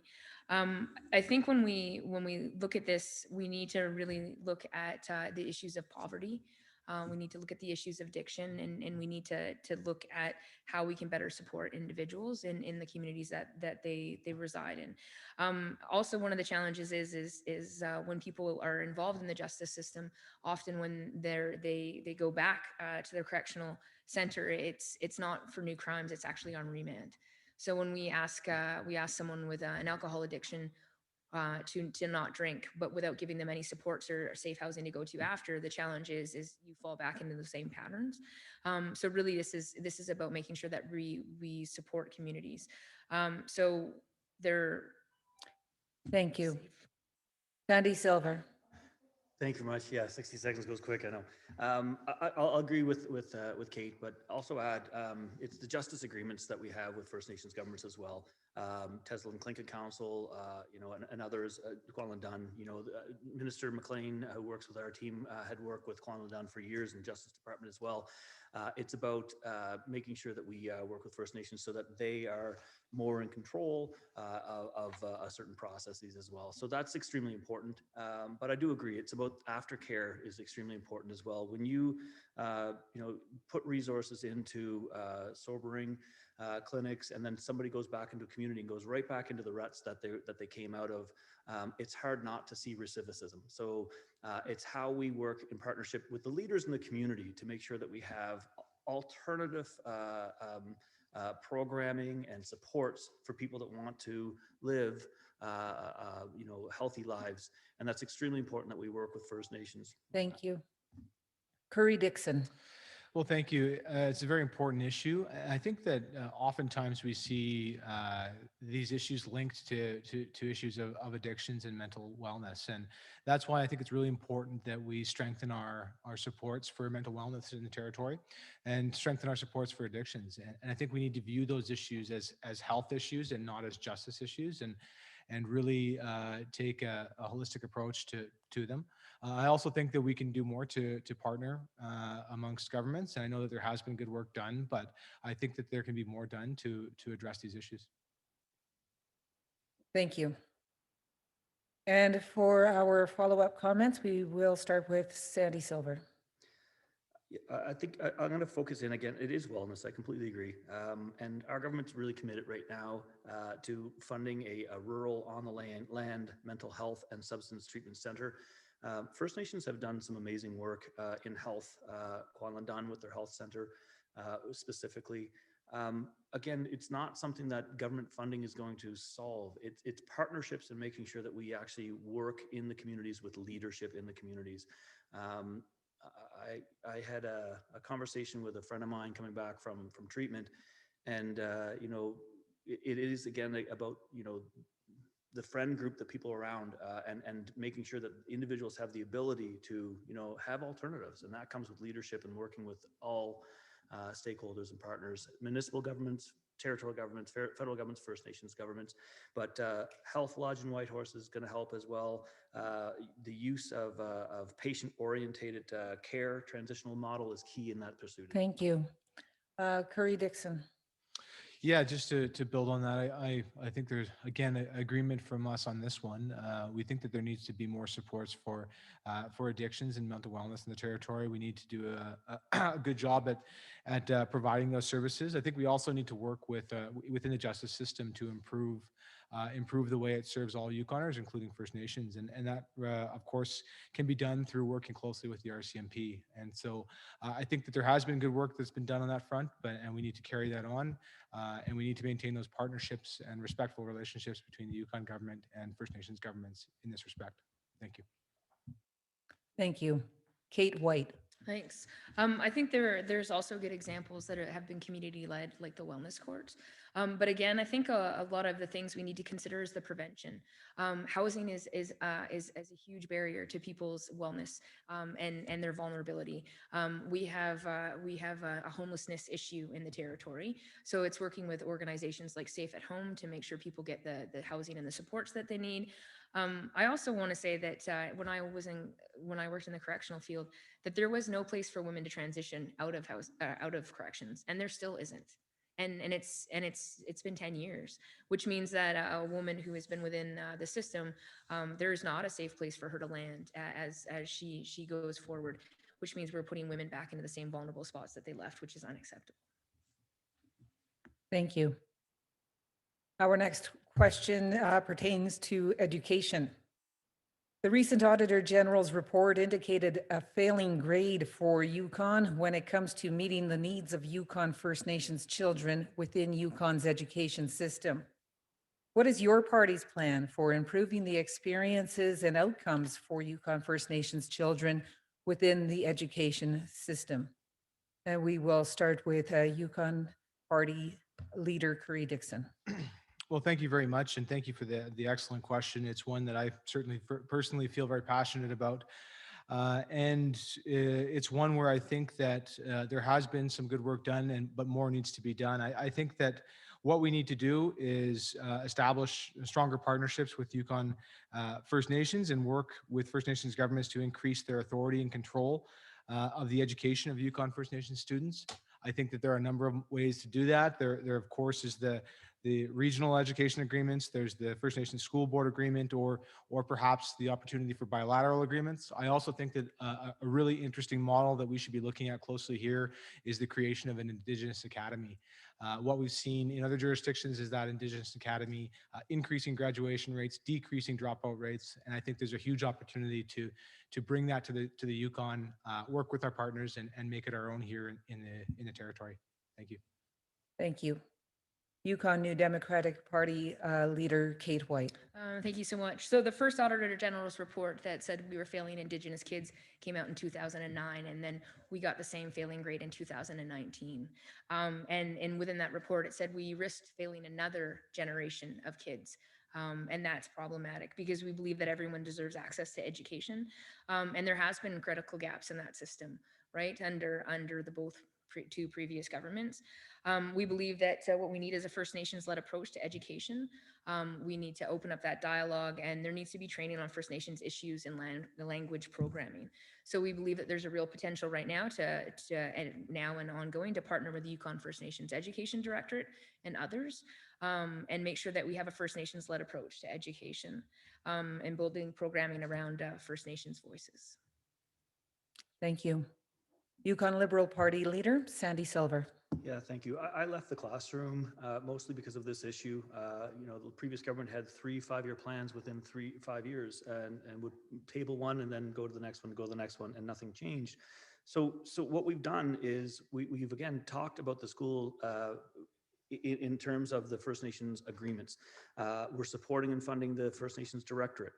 We're also moving forward on the First Nations School Board. These are extremely important initiatives that are going to give that control to First Nations individuals. So that's extremely important. The pedagogy is being developed. The school curriculum right now allows for locally developed curriculum, and we need to do a lot more to make sure that there's academic pursuits therein. We also need to go back into the classrooms in our regular schools, all of our schools, and talk with the teachers. They've been through a real tough year, and we need to re-engage as MLAs to see again from their perspective what we need to do to change the school system as well. Thank you. And for our follow-up comments, I will start with Kate White. Thanks. I think that there's a critical need in Yukon that there be training available for all teachers in Yukon on Indigenous curriculum. I think there's a lot of things that we need to talk about in a real meaningful way, and teachers need to be given the tools in order to do that. Also, we need to increase land-based programming and in collaboration with elders, because it will benefit every Yukon student, and that's to a benefit of everyone. Also, yesterday was Languages Day, and that's something to celebrate. And big congratulations there for the work that's being done. I guess one question I'd have is that the Chiefs Committee on Education wanted to appear in the Assembly, and one of my questions is to Mr. Silver is why did you say no? Thank you. And Sandy Silver? I don't think I did. I don't remember saying no to the Chiefs Committee. If they want to appear in we've actually increased the amount of witnesses in the Legislative Assembly, so I don't know where you got that information from. I'd love to see more witnesses in the Legislative Assembly, absolutely. And at the Yukon Forum as well, we've had great conversations about these things. So again, this is extremely important conversation, the education of our students, but it has to be directed from the First Nations. We've done a lot as far as getting curriculum into the school system, but now we need to turn a page. And I know that the Chiefs Committee went down to BC. They took a look at some best practices there. And we know that they're applying the Jordan's Principles money as well. This is excellent. We see some excellent progress here. We need to follow the lead of First Nations leadership, and we need to get back into the school system in general, re-engage with our teachers, and talk to them about what is necessary, what needs to stay, what do we need to change, and I believe that conversation needs to be the. Thank you. Curry Dixon. Thank you very much. First of all, I think that we can address the Auditor General's report, but I think we need to do it in partnership with First Nations, and that's an important aspect. One of the recommendations I think that was really interesting to me, and I think that ought to be pursued closely, is the development of a student outcome strategy. That's something that was recommended in the 2019 Auditor General's report, and I think that's something we need to act on. That suggested that we include analyzing the root causes of poor student outcomes, defining performance targets, developing actions to meet those targets, and evaluating the effectiveness of these actions. So those are all steps that we can take in partnership with Yukon First Nations governments, and I think that they need to be taken.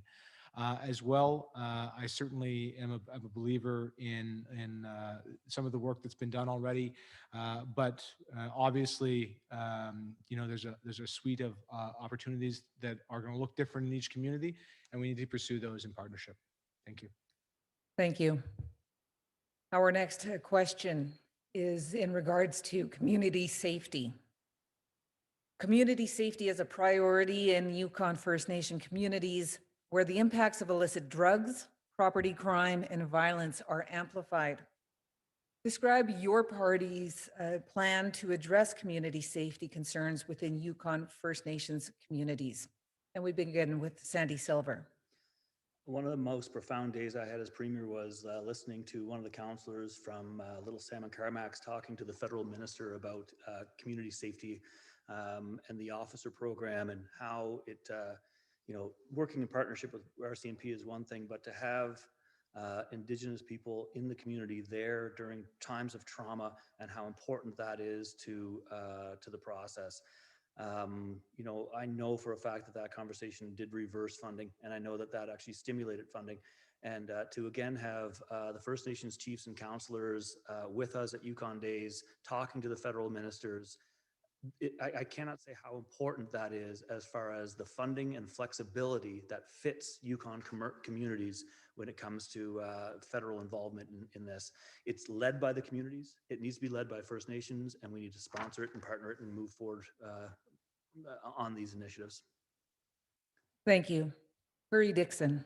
Well, thank you very much. I think that we can build on some of the good work that's been done. For instance, I think that we ought to consider expanding the community safety program and the success experienced by the Kwanglen First Nation and here in Whitehorse to look at other communities as well.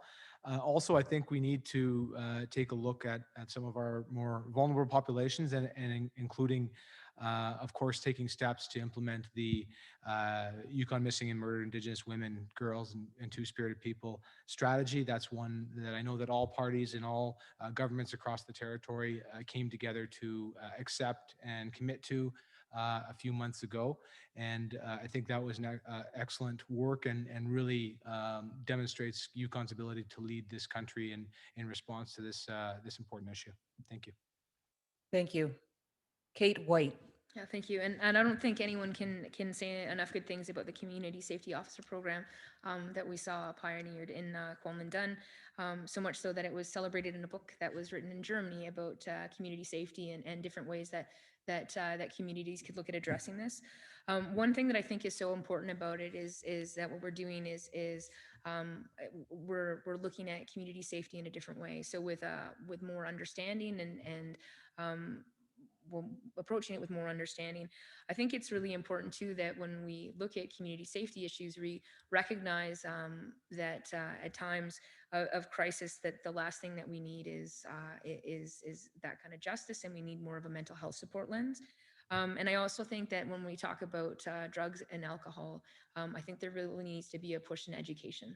And I say this in terms of if anyone thinks that young people in Yukon don't drink until they're 19, as a young person who grew up in Yukon, I can tell you I stopped drinking at 17. Thank you. And for our follow-up comments, we will start with Curry Dixon. Yes, thank you. So first of all, I think that we, in addition to the comments I've made already, I believe that we also have to include the conversation about the RCMP, and I think that we need to ensure that the RCMP have the resources that they need. We think that they need to have the priorities given to them by governments in the territory, and I think that by coming together and working in partnership and delivering those priorities to the RCMP, that's one way that we can continue to support ensuring that our communities are safe. And I know that there's been some great work done between governments on the community safety program and other methods, but I do think the RCMP need to be involved in this conversation as well. Thank you. Thank you. Kate? Yeah, thanks. I'm going to go back to the Community Safety Officer Program because I think that's where our energy should lie, because it is about it is about supporting communities on that community level, and again that education piece. I think we need to have real, honest conversations with our young people about the risks. And again, if folks don't think it's happening here, then you're wrong, and I'm sorry to tell you that. And it's also making sure that we give people that opportunity to do other things, to have other things to look forward to in communities, and make sure that that hope exists, because that is a really important thing when we talk about community wellness. Thank you. Sandy? Thanks, Christine. Again, we did support the development of the community safety plans with Kwanglen First Nation, and also the projects in Selkirk First Nation. We need to enhance that programming and ensure a consistent approach to funding for that community safety programming right across the Yukon, and expanding that into all those communities. I'll also highlight that we're going to establish a program to provide supportive community housing to justice-involved women.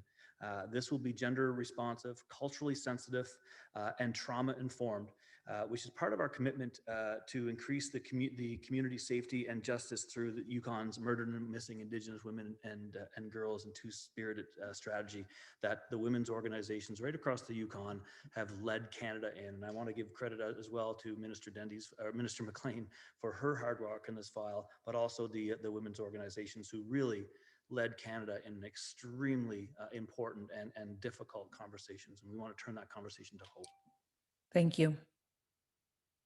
We know that Yukon First Nations are overrepresented within vulnerable populations that are street entrenched, as evidenced by the increase in Yukon First Nations clients at the emergency shelter. How does your party plan to support vulnerable populations experiencing homelessness and related issues? We will start with Kate White. Thank you for that question. I think when we talk about housing and we talk about that safety, the way to be safe is actually to have housing. The Safe at Home program has had phenomenal success of matching landlords with tenants and then having supports in place. And I think that's going to be a critical path forward. It's also making sure that recognizing that homelessness and poverty also have other driving factors. So when we see a person, we have to understand that they're a lot more than they're a lot more than their challenges. There's also incredible success stories and resiliency there that also needs to be celebrated. And it's also making sure that we match people with the right service when they need it. Thank you. Sandy? Yeah, it is about community wellness. It's about housing. It's about affordable housing. It's about secure housing. It's about mental wellness. You know, we've increased the supports in those communities, but really at the end of the day, it's about drawing down on the chapters of the Umbrella Final Agreement. It's you know, the care and control of our most vulnerable has to be done in partnership. It really does. And, you know, the percentages of Indigenous population that are in the lower, you know, socioeconomical situation and status is overwhelming. And Yukon has an opportunity that other jurisdictions absolutely don't have. And that is the ability for the self-governing care that maybe other colonial governments didn't in the past, you know, really focus in on. So I really think that the secrets are in these chapters, but also in our community wellness strategy as well. Thank you. Curry? Well, thank you. I think it certainly, as my colleagues have noted, it certainly ties into the way that we support mental wellness and addictions. I think that we need to ensure that we have adequate resources allocated to those issues. I agree with the proposal from the current government to create, you know, a rural on-the-land mental health and substance treatment center that incorporates clinical and traditional cultural approaches, including land-based healing. I think that that's an important step. With regards to the current the shelter in downtown Whitehorse now, I think it's pretty clear that there needs to be change in the way that facility operates, and that's something that we need to do to make changes in by working with our First Nations partners at the government to government level. Thank you. Thank you. And for our 1-minute follow-up comments, we will start with Sandy Silver. Yeah, again, to me, it's wellness. It's about high quality healthcare for everyone. You know, we've done a lot to extend our programs and services when it comes to healthcare. You know, we've streamlined the mental health and substance use services to be delivered together at the Sarah Steele building in Whitehorse. We've increased the amount of money that we're sending to the Yukon Hospital Corporation to provide their services as well by about 27% over just a few years. It's these types of investments and greater access to care and turning around the system from an acute care system to a collaborative care system that puts the person in mind is what we can do as a government. Now, this is what, you know, as opposed to in partnership with what First Nations can do by drawing down the chapters. It's what we can do as a government as well to make sure that we have the programs and services in place in every single community in Yukon. And we've done a lot. We've done a lot to expand Yukon's healthcare. Thank you. 30s. Curry Dixon. Thank you. Something Kate touched on earlier was the Safe at Home program, and I think that the work that's been done by all the governments involved in that project has been good so far, and so I don't want to see that work interrupted and want to see that carried on. But as I said, with regards to the current shelter in downtown Whitehorse, I think that change is needed, and I think that the current model for operating that facility needs to be reconsidered. I don't think that it's meeting the demands right now, and it's creating issues, unfortunately. And I think that in order to address those, we need to consider how we best support both addictions and mental wellness supports here in the territory as well. Thank you. Thank you. Kate White. Just to expand, I also think that we need to make sure that the NGOs that do harm reduction work are supported and that some of those services can be expanded outside of the city of Whitehorse. We've committed to a 7-day-a-week walking mental health clinic because when people need help on a weekend, they still need help. And we've also committed to additional detox beds. And when we look at this as a whole thing, we really believe that we need to work towards a goal of zero homelessness. We've seen it done in other cities like Medicine Hat, Lethbridge is well on their way, and I don't doubt that that Yukon can follow. And again, I think one of the answers to this is going to be the Safe at Home program and mirroring that in other communities. Thank you. And we are now going to go to the floor for some questions, starting with Chief Steve Smith from Champagne and Ajax First Nations. And if we can ask you, Chief Smith, if you can approach the mic on the other side of the room.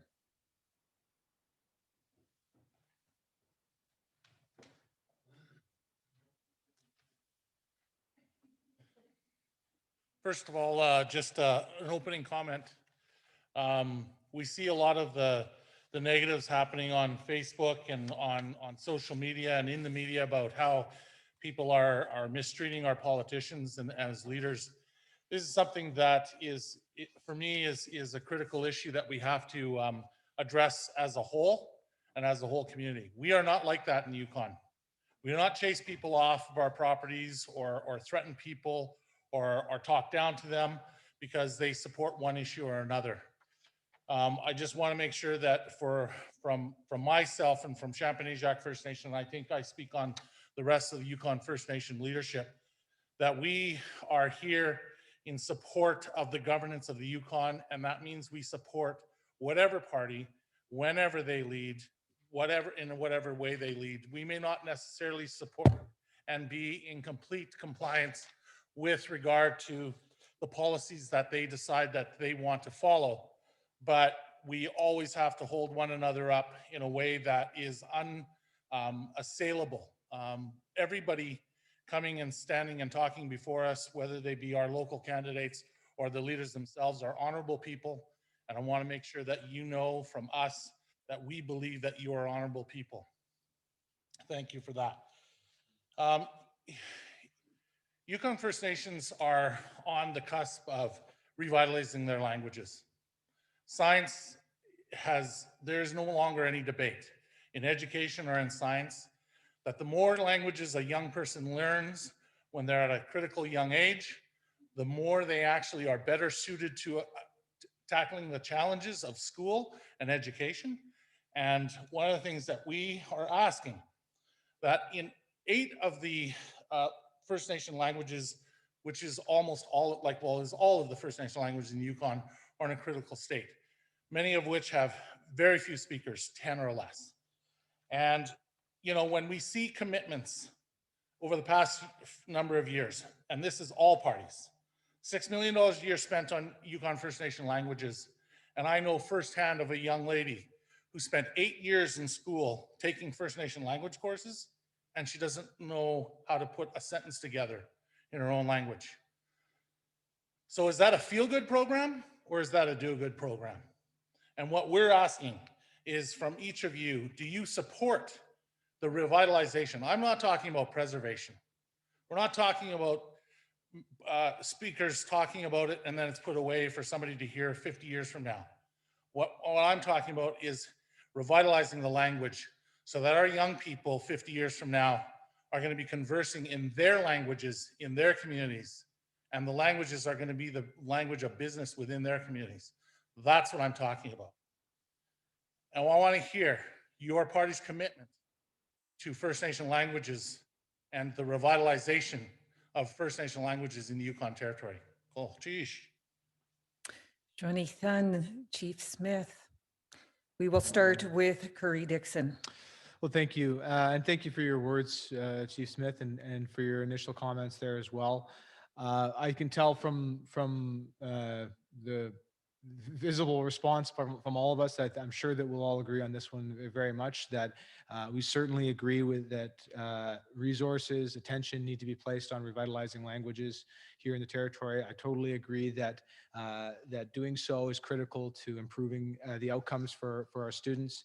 and supporting our First Nations students as they increase their educational outcomes. And so, yes, absolutely, we certainly support the revitalization of Yukon First Nations languages, whether that's through the Yukon Native Language Center or any other means that we can come up with, either bilaterally or multilaterally. I think that more needs to be done to revitalize First Nations languages in the territory. Thank you. Kate White. Absolutely. Language is culture, right? Language is identity. Language is pride of place. Last night when I was in Teslin, I had the incredible privilege to hear a young woman speak. She's gone to Juneau to become a more fluent Tlingit speaker, and it's phenomenal. I think anytime when something that's almost lost is taken back, it becomes even more powerful. So I'm in strong support of revitalization. I look forward to immersion programs in those 8 languages, where kids start from a young age and go through, similar to the French immersion program.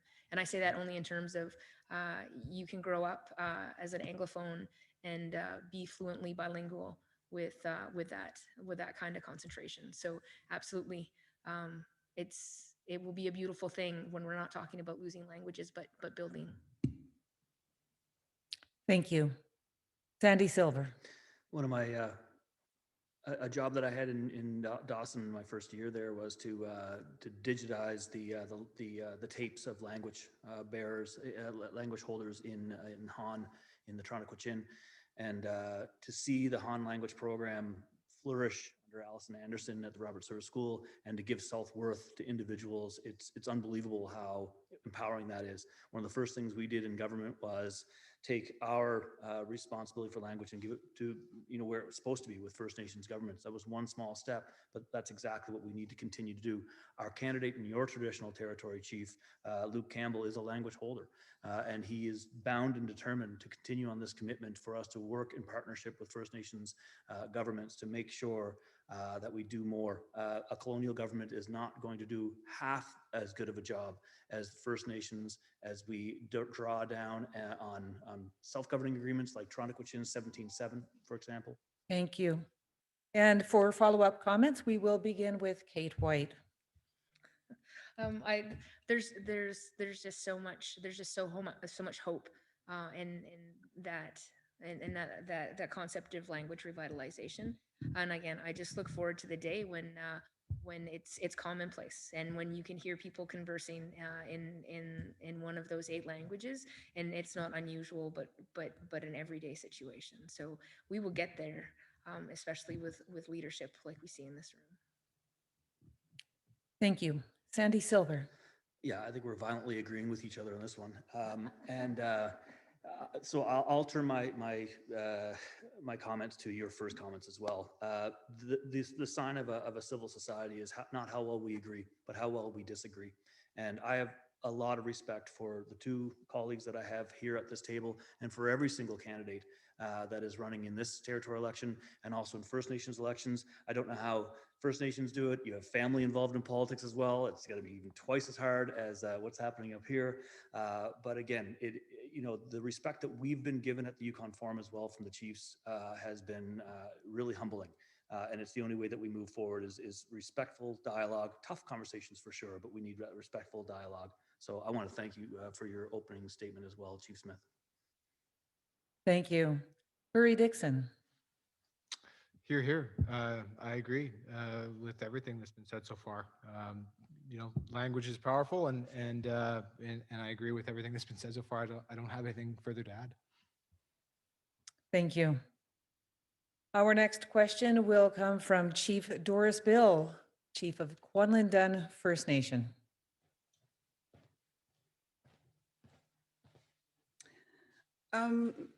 My question is around COVID. We heard your answers earlier, and I need a bit more clarity on this. I know that you're all probably getting pressure from the Yukon business community to reopen. Not all feel that way, but some feel that we should be throwing the doors wide open. You're probably getting pressure from people who feel their rights are being encroached upon. However, every chief in this room and across this territory is responsible for large numbers of citizens. We're responsible for their health and well-being. So Sandy, I think to you, it's going to be a little bit different, this question. But I want to know what your party's approach is going to be here if you're elected to office. Will you interfere with Dr. Hanley's recommendations?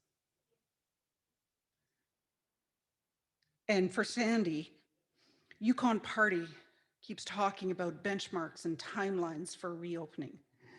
What are your benchmarks and timelines? Okay, thank you. And we will start with Sandy Silver.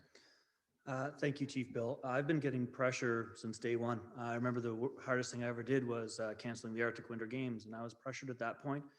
And we've seen pressure from all different sides the whole time. And we've always followed the recommendations of the Chief Medical Officer of Health. I wish I had a crystal ball. I really do. I wish I could give timelines, concrete timelines. We're seeing BC today shut down. These variants are very concerning.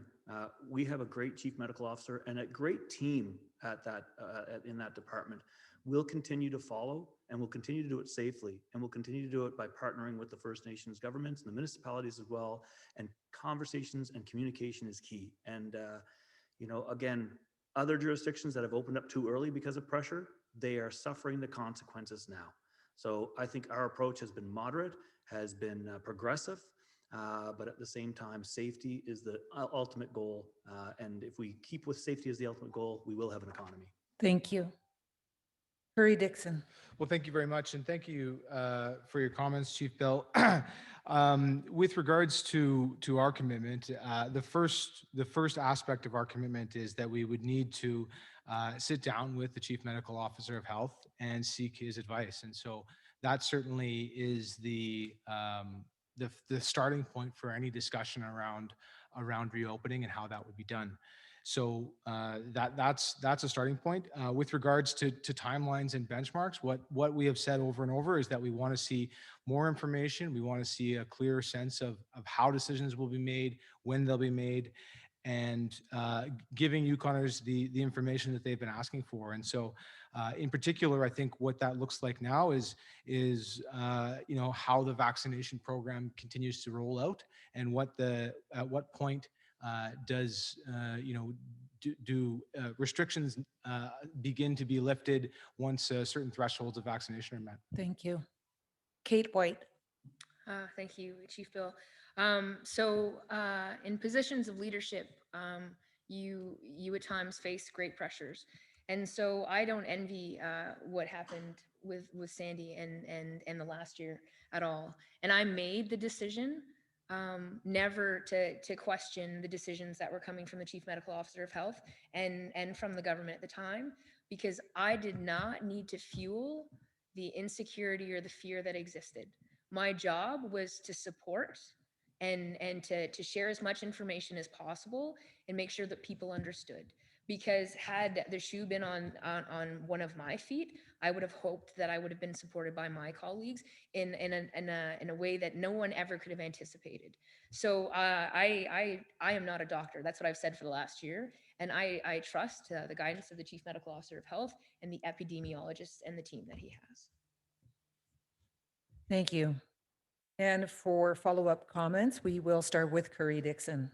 Yeah, so just to reiterate, I mean, our goal is to work with the Chief Medical Officer of Health to develop a plan forward. We think that the Yukoners are looking for more information. They want to have a clearer understanding of how decisions will be made and when they'll be made. And we think that those timelines and benchmarks need to be communicated, because having a sense of what the rollout of the vaccination here in the territory means, I think will help us a lot in getting Yukoners to get vaccinated and to take the steps they need to do to protect themselves. So ultimately, we want to see a successful vaccination rollout. We've seen good progress on that over the past number of weeks, and we hope it proceeds successfully in the next few weeks as well.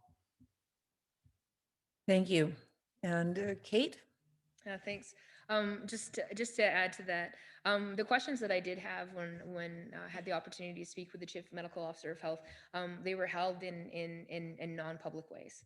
And I say this because, again, my role in leadership and my responsibility to the community was to make sure that I wasn't encouraging a division. Again, I don't think I do not envy the last year of the Liberal government. I don't think it was easy, and there's a lot to be commended there. So this is it's one of those things where we can only proceed in a cautious way because, as it was just mentioned, British Columbia is going into a 3-week lockdown, and if we thought that businesses struggled before, if we open and close, it's even worse. Thank you. Sandy Silver. Thank you very much, and thanks, Kate. I appreciate that. The clarity that Curry's looking for is in the path forward. We've always been clear. We've been criticized about getting the information out right away, actually, and folks saying, "Well, what's the plan?" It's like, look, we're saying right now that in 2 to 3 weeks, we'll be able to do things based upon recommendations from the Chief Medical Officer. Now we have to do the work. We've never sat on information, not once, and I can resent that's an accusation because that never happened. We got the information out as soon as possible. We fought for vaccines. We got Yukon front-end loaded for 75% of our adult population the first 3 months. And then when Moderna was being clawed back because of distribution, we fought even harder to make sure that the federal government stayed on their commitment to us in rural, northern, and Indigenous communities. So I think that we've been very clear with our information. Nobody has a crystal ball. We'll continue to do what we've done the whole time, which is to follow the recommendations of the Chief Medical Officer. And we know that Yukoners. Thank you. For our next in-person question, we invite Council of Yukon First Nations Grand Chief Peter Johnson to the microphone.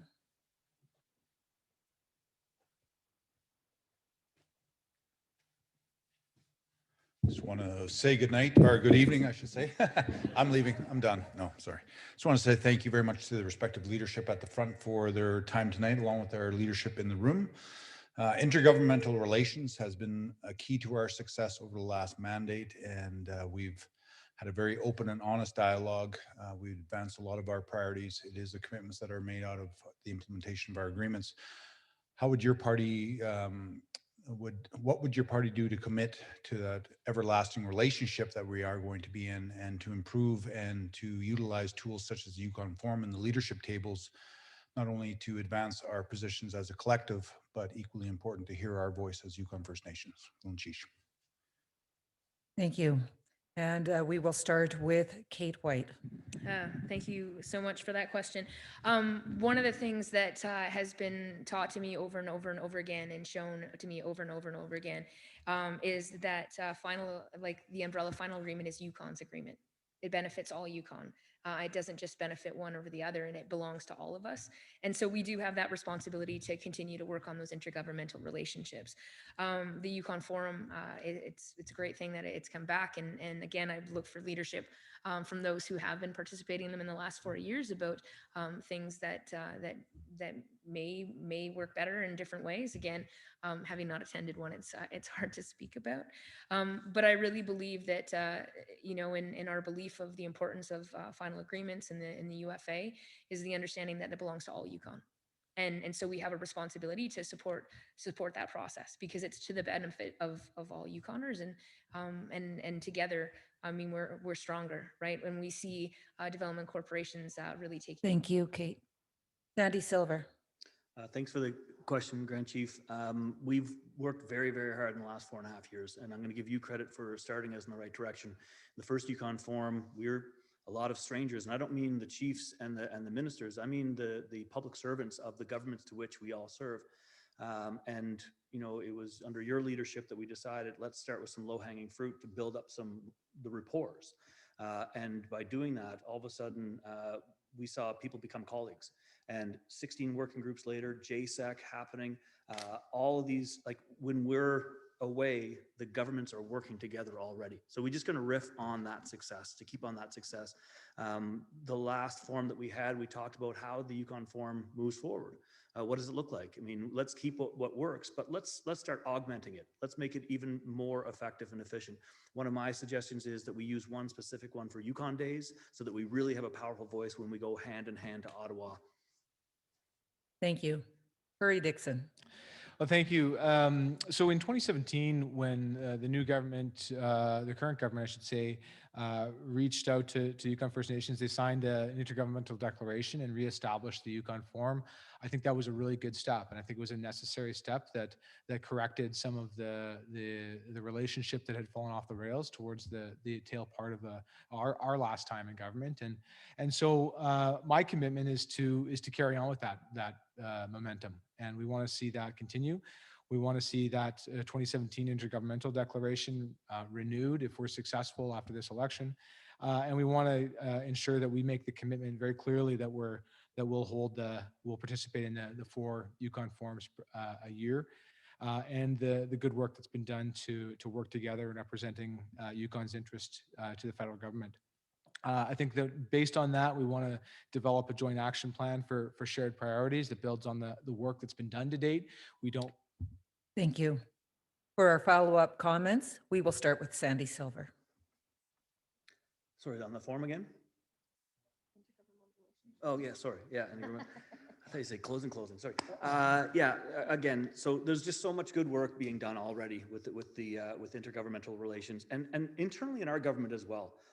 We broke down a lot of silos inside of our government, and we started with a lot of reconciliation being top down or front end loaded. And what we've seen over the years is departments engaging in that. And we're seeing great ideas on reconciliation, great ideas of partnerships inside of our own government that used to be siloed.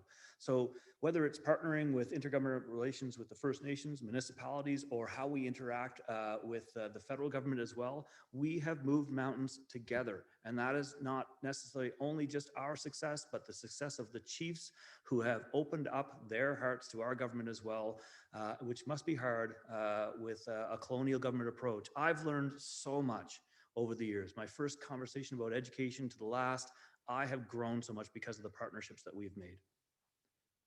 Thank you. Hurry Dixon. Yeah, so like I said, to give credit where credit's due, that was a necessary change and one that's been positive for the territory.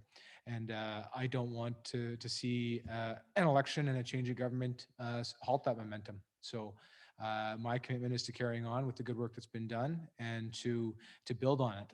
Ultimately, what we all want to see is those conversations and those discussions turn into action. And I think now is the time to begin to focus on taking the action out of those conversations, doing the difficult work to prioritize in certain areas and begin making steps in the right direction. So we want to build on the success and make sure that an election doesn't interfere with that. Thank you. Thank you. Kate White. Thanks. Just to build on a comment made by Sandy when he said there was an opportunity for such growth. One of the challenges is that process is not open for all elected members of the Yukon Legislative Assembly, and the reason why I think that I'd like to see that change is because it actually does breed understanding and it does allow that growth to happen. And really, there's 19 people in that assembly, and each one of those folks does want to make things better for Yukon. And so having that opportunity to learn and for that opportunity of growth, and I'm not sure in the ways that it could be done, but I think it is important because it's not about separating, it's about joining together, and that I believe is an opportunity for that to happen. Thank you. Our next question is going to come from Assembly of First Nations Yukon Regional Chief Kwani Adamak. Thank you. Wonderful to be here tonight and so many people watching live. Thank you, of course, to the leaders for joining us and for sharing, and of course want to acknowledge what Chief Smith and the other chiefs have mentioned in terms of being respectful and towards each other. And so in that spirit, a question as it relates to priorities. So every year, of course, Yukon Territory receives upwards of $1 billion And of course, then the budgeting cycle continues. How will your government work to plan and prioritize, along with Yukon First Nation governments, to ensure that the federal budget, the federal funds that are received here territorially, are aligning with Yukon First Nation government priorities, and that Yukon First Nation governments are part of that process? Thank you. Okay, thank you. And we will start with Curry Dixon. Well, thank you, and thank you for the question. I think it builds on what we've been speaking about, and that is our commitment to maintaining the intergovernmental relationship that's been established over the last 4 years, and identifying a joint action plan for shared priorities at that table. And like I said, we want that work to build on the work that's been done to date. We don't want to have to, start fresh on many of those things. Like I said earlier, I mean, obviously for me, a priority that I have is related to education, and that's one that I intend to bring forward to those conversations. But of course, we want to hear what priorities are from First Nations leadership as well, and work together on the development of those priorities. Thank you. Kate White. Yeah, thanks. It's so true that a First Nation government is going to understand the needs of their community and their community members so much more than those of us who are based in Whitehorse. So it's going to be a matter of making sure that what is needed is understood and worked on together. I think about the example, for example, of housing money that is destined for First Nations, and it has to pass through Yukon government hands first. I think that has to stop. I think it makes it almost seem like a gift, or it somehow it's something being done like that. But I believe in some cases there is some funding that should go directly to First Nation governments themselves, and it shouldn't pass through Yukon government. So it is about recognizing the priorities of First Nations and figuring out how that works in the grand scheme of planning. And I think there needs to be an opportunity to sit down before those budgets are released to make sure that there is alignment in the areas that it needs to be. Thank you. Sandy Silver. Thank you very much for the question, Regional Chief. We've done a lot in the last 4.5 years when it comes to transfer agreements, when it comes to Yukon Days, joint priorities in asks of the federal government. We've been able to get a stacking of gas tax money for First Nations governments, and that's an untapped potential that we really haven't considered yet. We need to have more conversations about that. Our 5-year capital plan, the work that we have done with John Stryker and also with Aboriginal relations to make sure that our priorities are the priorities of the communities, has been a lot of change in the last 4.5 years. And before I end today as well, I want to go back to climate change. We forgot one of our best assets when it comes to climate change. We have a regional chief who's national, has a national portfolio on climate change. So my apologies for not mentioning you when we were talking about climate change earlier, but we've done a lot for co-management, and we want to continue to do that. And there's so much more room to do some good works to share in the budgetary priorities of all Yukoners. Thank you. And for our follow-up, we will start with Kate White. Sure, thanks. I think about the city of Calgary and the fact that they have a public budgeting process, which is the department heads go out and they have a rough estimate of what they're planning on doing the next year, and they actually get questions from the public. And I imagine a fair amount of people who really like to concentrate on those things. I think there's an opportunity to look at how we do budgeting in a different way. I mean, as a member of the opposition in the last 10 years, I just get told what the budget is. And there's no opportunity to influence maybe where that money should go, or being able to highlight different priorities. And so I think that there's opportunity to look at that budgeting process in a different way. And there are many people who have good ideas about how that could happen. Thank you. Sandy Silver. Yeah, again, I'll just continue on that path that, our shared priorities are reflected in the 5-year capital plan. We go into communities and we hear that this government has been responsive to the needs of all of the governments in the communities. We had a great comment from a mayor and council saying, look, we had to actually give you other things because you've already accomplished these things in our community. So we've continued to do that, and whether it's preparing for Yukon Days like I spoke of, or going out with AYC, the 5-year capital plan moves and changes based upon the recommendations and the will of the First Nations governments and the municipal governments, and we will be flexible in that. We've gotten so much extra funding from the federal government because of our partnerships with First Nations governments, to the tune of $450 million more than expected in the last 4.5 years, and that's because of the partnerships. Thank you.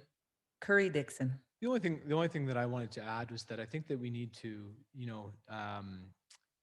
be really clear about what our priorities are when we enter those conversations, because ultimately, if through the work done at that table, it's determined that we have dozens and dozens of priorities, and there's lots of important work to be done. If we really want to make a difference, if we really want to take action, we do have to hone our efforts in and come up with some really clear short list of priorities that can actually be tackled in the time that we have in government. And I think that requires a bit of honesty and a bit of trust and a bit of relationship building to really communicate realistically about what we can actually achieve in the time that we have. And so we have to focus on some shared priorities, but we have to be a little more realistic about what those priorities are, I think. Thank you. For our next question, we go back to questions that were submitted from the audience over Facebook, telephone, and Zoom. This is in regards to rural communities, government decentralization. The availability of good jobs in Yukon's communities is a contributor to the economic health of our rural economies and pivotal to the ability to attract and retain residents. Under the status quo, we are seeing our people forced to leave the community just to be able to make a living. If your party forms government, will communities see a commitment to increasing Yukon government jobs in the outlying communities, and how? And we will begin with Sandy Silver. Thank you for the question. In our platform, we've committed to more staff housing in rural communities for government jobs in those rural communities.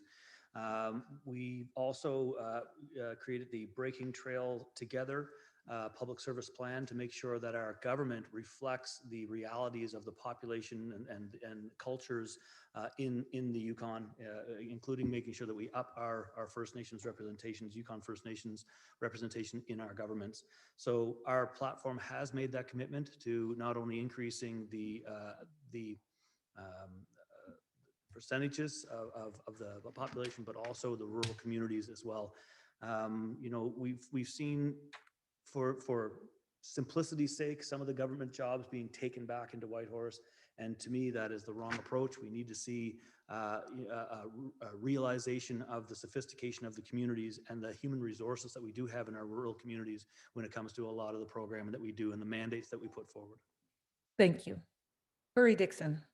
Well, thank you, and thank you for the question. I think that there's a lot of lessons to be learned from this pandemic time, where we've seen so many people working remotely, and I think that we can look at that as a way to allow for more government positions to be located in the communities, and for those employees wanting to work in rural Yukon to be facilitated to do that. And I think that what we've learned throughout the pandemic is that that is much more possible than ever thought before.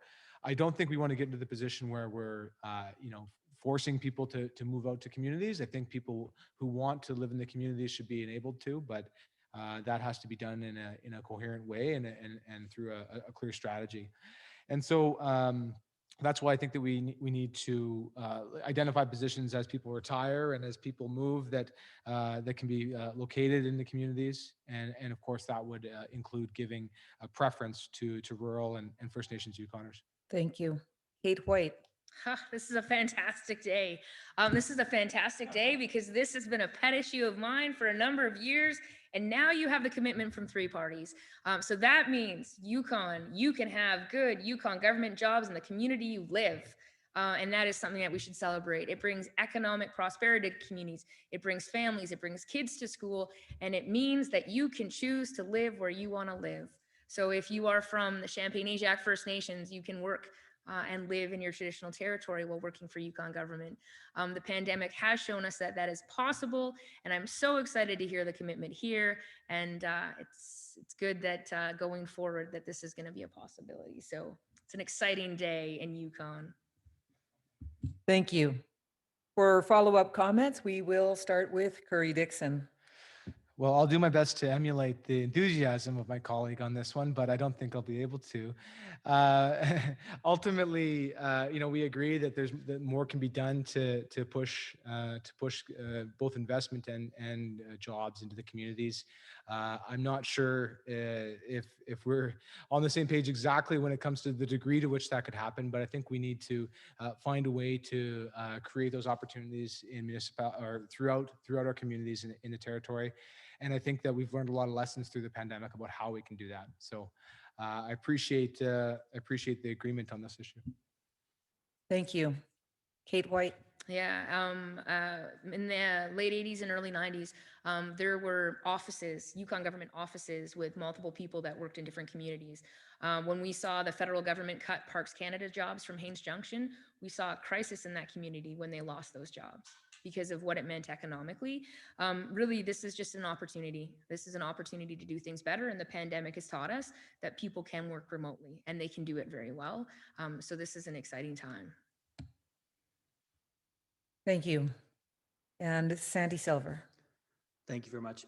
Yeah, the reason for our commitment in the platform is I have heard too many times over the last 10 years as an MLA that somebody from a community was the top person for the job.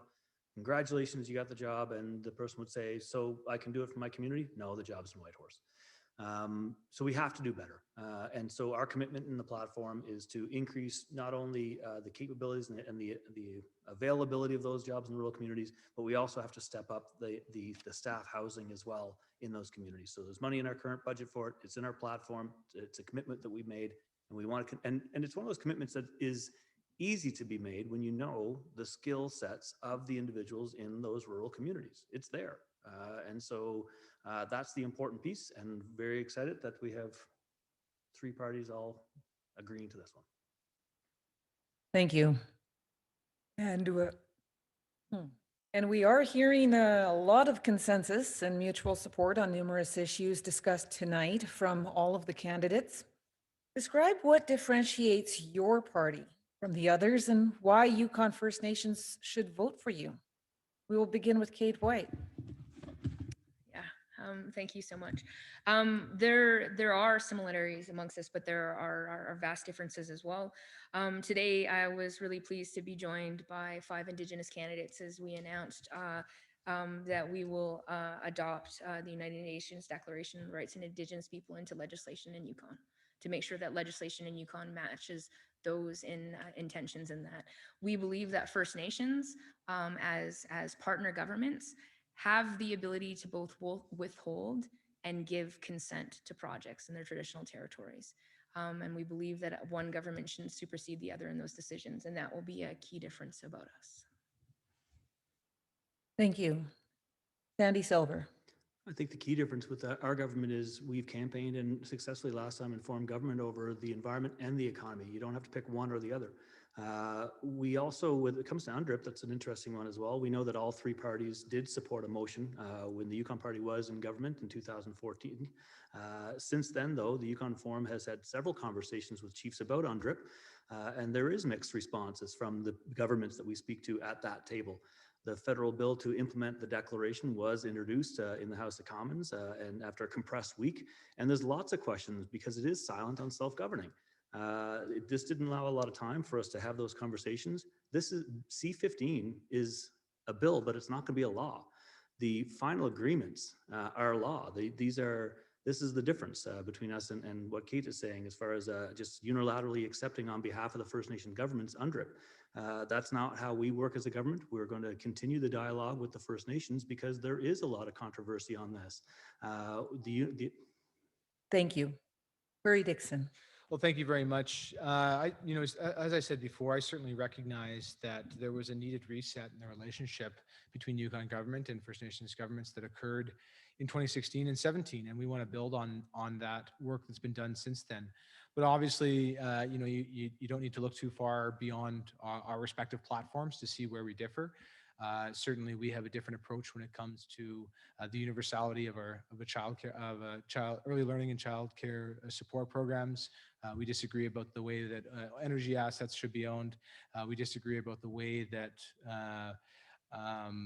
tourism and small business support should be outlined. But at the end of the day, there is a lot of consensus around the need for government-to-government relationships, and I think that that strength and that consensus is a good thing to see in an election like this. Thank you. And for a follow-up opportunity, we will start with Sandy Silver. Yeah, I guess just on those, power generation, we don't think that it should be a fossil fuel permanent solution. We also believe that our universal early learning childcare puts more money into the pockets of families than the Yukon Party's plan. Also, it is more of a guarantee to develop those professional licensed daycare opportunities. So there, we do have a lot of similarities for sure, but there are things that we will definitely disagree on. As you saw tonight, we've seen a lot of respectful disagreeing, which is great to see. But again, there are going to be times where we're going to disagree. We again campaigned on a balance between economic prosperity and making sure that we have the environmental considerations. Our climate change plan is real and it's comprehensive. And I think that's a difference as well from the previous government. And yeah, I think that there's an opportunity in the Liberal government. Thank you. Curry Dixon. Well, thank you. I think that this election is about who Yukoners trust to lead this territory forward out of the pandemic and into recovery. And beyond that, into a prosperous future. And so I think that what the Yukon Party is putting on offer is a slate of candidates that have an excellent blend of experience, as well as some new blood, some new faces, and some new approaches to doing politics that have built out our team.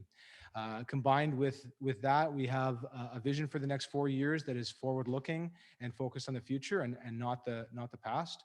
I think that we need to implement that vision, and I hope that Yukoners take a nice hard look at the platforms of each of our parties and give those consideration as they go to the ballots on April 12th. Thank you. Kate? Yeah, thank you. A similarity between my two colleagues and the governments that they were in is they've both been sued by First Nation governments because they didn't respect consent. They didn't respect the will of the First Nation, and that led to court cases. So what I'm saying is that I respect a First Nation's ability to say no. I hear that. I can understand that, and that will be a major difference between us. Thank you. And we go now to our last question of the evening. We've talked a lot about self-governing First Nations, yet those without final agreements face unique challenges. How does your party plan to work directly with White River First Nation, Liard First Nation, and Ross River Dene Council? And we will begin with Curry Dixon. Thank you, and thank you for the question. It is indeed an important one. I think that we need to recognize, of course, that despite the fact that those particular First Nations don't have land claims and self-government agreements, they are still nations that deserve government-to-government relationships. And I know that they have been involved in a number of multilateral and bilateral relationships between the Yukon government or with the Yukon government. So we want to maintain those strong relationships and find ways to move forward on a variety of issues. Of course, we recognize that things will be a little bit different with some of those nations because of their governance structures and the realities of their the nature of their governments. But it starts with respect, and it starts with relationship building. Thank you. Kate White. Thank you for that question. I've had lots of conversations with Cascade leadership because I think that there's just so much potential to do things differently. And one idea that has really been championed by both is Indigenous protected and conserved areas. And it's the ability to identify high value areas to the Casca and make sure that they can be protected outside of the existing processes. I think it's also really important to note that when those three First Nations have concern, for example, over wildlife management, that does that does need to be heard, and there does need to be a pause. So really, I think those three nations have ideas on how they'd like to proceed, and it's a matter of it being respected because it's still a government to government relationship, and making sure that there's support, for example, in the environmental assessment aspect. Thank you. Sandy Silver. Another very profound moment happened not that far off ago. I saw a summit of Casca nations together in one room via Zoom, be it, and talking with the Premier of the Yukon. I don't think that's ever happened before with all chiefs of the Casca Nation together. Our MLA potential for Watson Lake is Amanda Brown. She would be the first Casca woman in the Legislative Assembly if elected in Watson Lake. We have moved the needle quite a bit when it comes to First Nations inside the Umbrella Final Agreement. What we saw with the ones that were not signed under the Umbrella Final Agreement in the past government was, an urging towards that, and without that, a freeze out. These are governments. White River is a government, in my opinion. We will treat them with government to government responsibilities and respect, and we'll continue down that path. And it's great to see Casca working together because that's extremely important. Thank you. And for follow-up comments on this question, we will begin with Kate White. Yeah, thank you for that. I appreciate the comment about the Casca, but when we look at the Kutzakaya decision, you sent out a statement saying that you would accept it, and that both chiefs said that they had more questions to answer. So again, I think it comes down to a government-to-government relationship and respect, and also an ability for a nation to say no. Thank you. Sandy Silver. I guess that might be another place where we disagree. I have faith in the ESSA process. I believe that the XCOM recommendations were thorough and environmentally conscientious. Again, when it comes to this particular project, we would love to see it moving forward, but again, we will work in partnership with Casca. But again, we do speak a lot about the forum, and we talk a lot about Umbrella Final Agreement. The Grand Chief and others have had a welcoming in the forum to White River and to Casca, but I think we need to start talking about more regular meetings with the territorial government, with the First Nations that are still Indian Act, and talk about transboundary First Nations as well. This is extremely important because with transboundary specifically, they don't see the boundaries that we have to see, and that's a good economic potential for all Yukoners to work more hand in glove with the transboundary First Nations as well as. Thank you. Curry Dixon. Thank you very much. Like I said before, I think ultimately it's about respect, it's about self-determination, and it's about partnerships. And I think that regardless of whether or not First Nation has a land claim and a self-government agreement, they need to be treated with respect and need to be treated like a government. And I believe that those government to government relationships are extremely important and critical to the ongoing development of the territory's economy as well as our society. So thank you very much. Thank you. And that concludes our questions for the candidates tonight. I would like now to invite each candidate to offer final remarks, and they will have 2 minutes each to do so. And we will start with Yukon New Democratic Party leader Kate White. Thank you so much. So you've heard from all of us tonight.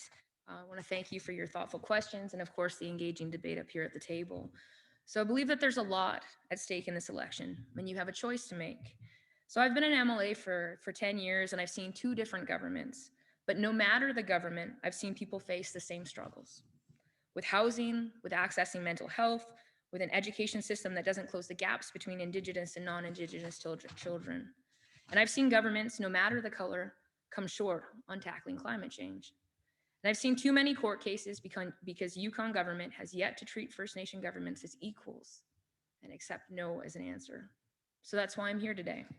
Because you can choose something different. This is your chance to choose the future that you want.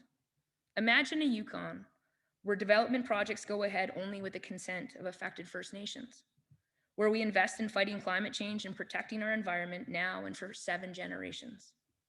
It's time for a government that thinks every day about what we can do and not what we can't do. And for a government that does what they said they would do. So that's me, and that's the Yukon NDP. We'll always have your back. We'll always put people first. We'll do what we say. And we'll work every day to make life better for you, your families, your neighbors, and your community. I hope you'll use your vote to choose the future that you want and not the future that you'd fear.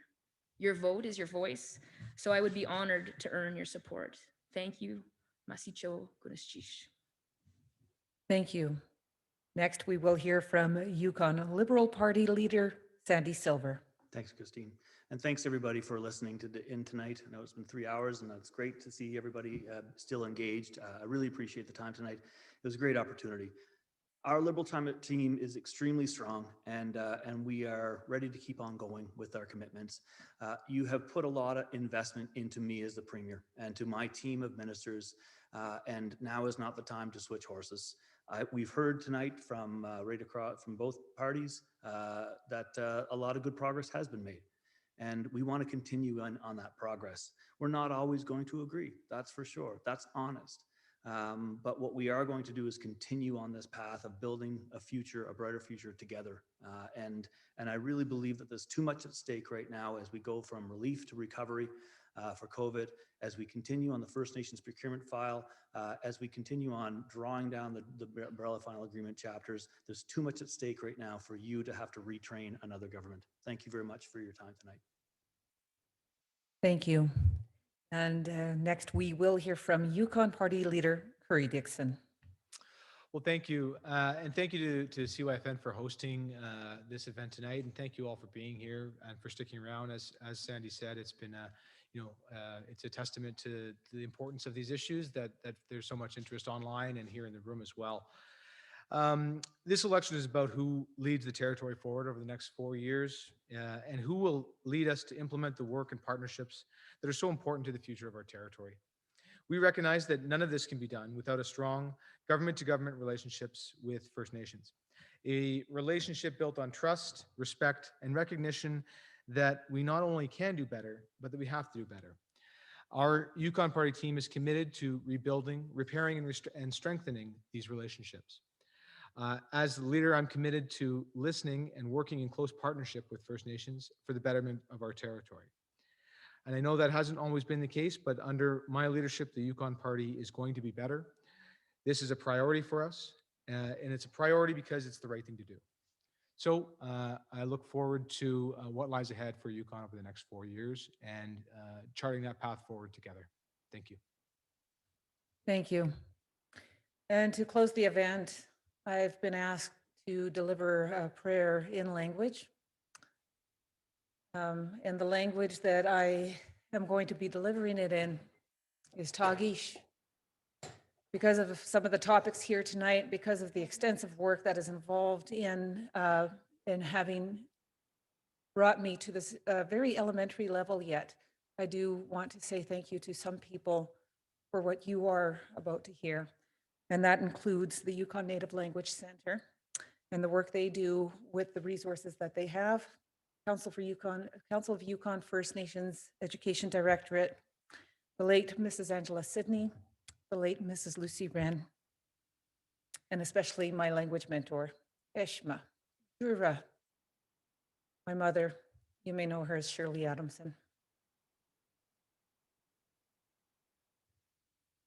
Ayet, Ajanda DC, Ayet, Damachi, Quesho, Udze Zigli, Dani, Dadenishta, Danishindi, Koshe Show, Danishindi, Danishta Show, Show Nivi, Bahu.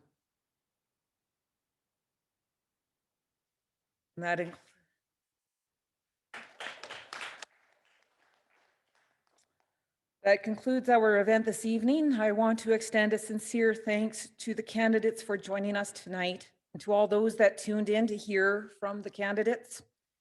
In closing, we have a few quick facts on how voting is now easier than ever. If you don't have ID with your current civic address on it for getting on the voters list, you can just bring a friend to vouch for you. You can vote any day before the election by casting a special ballot at the election office in your district. And finally, the advanced poll is on April 4th and 5th, and polling day is on April 12th.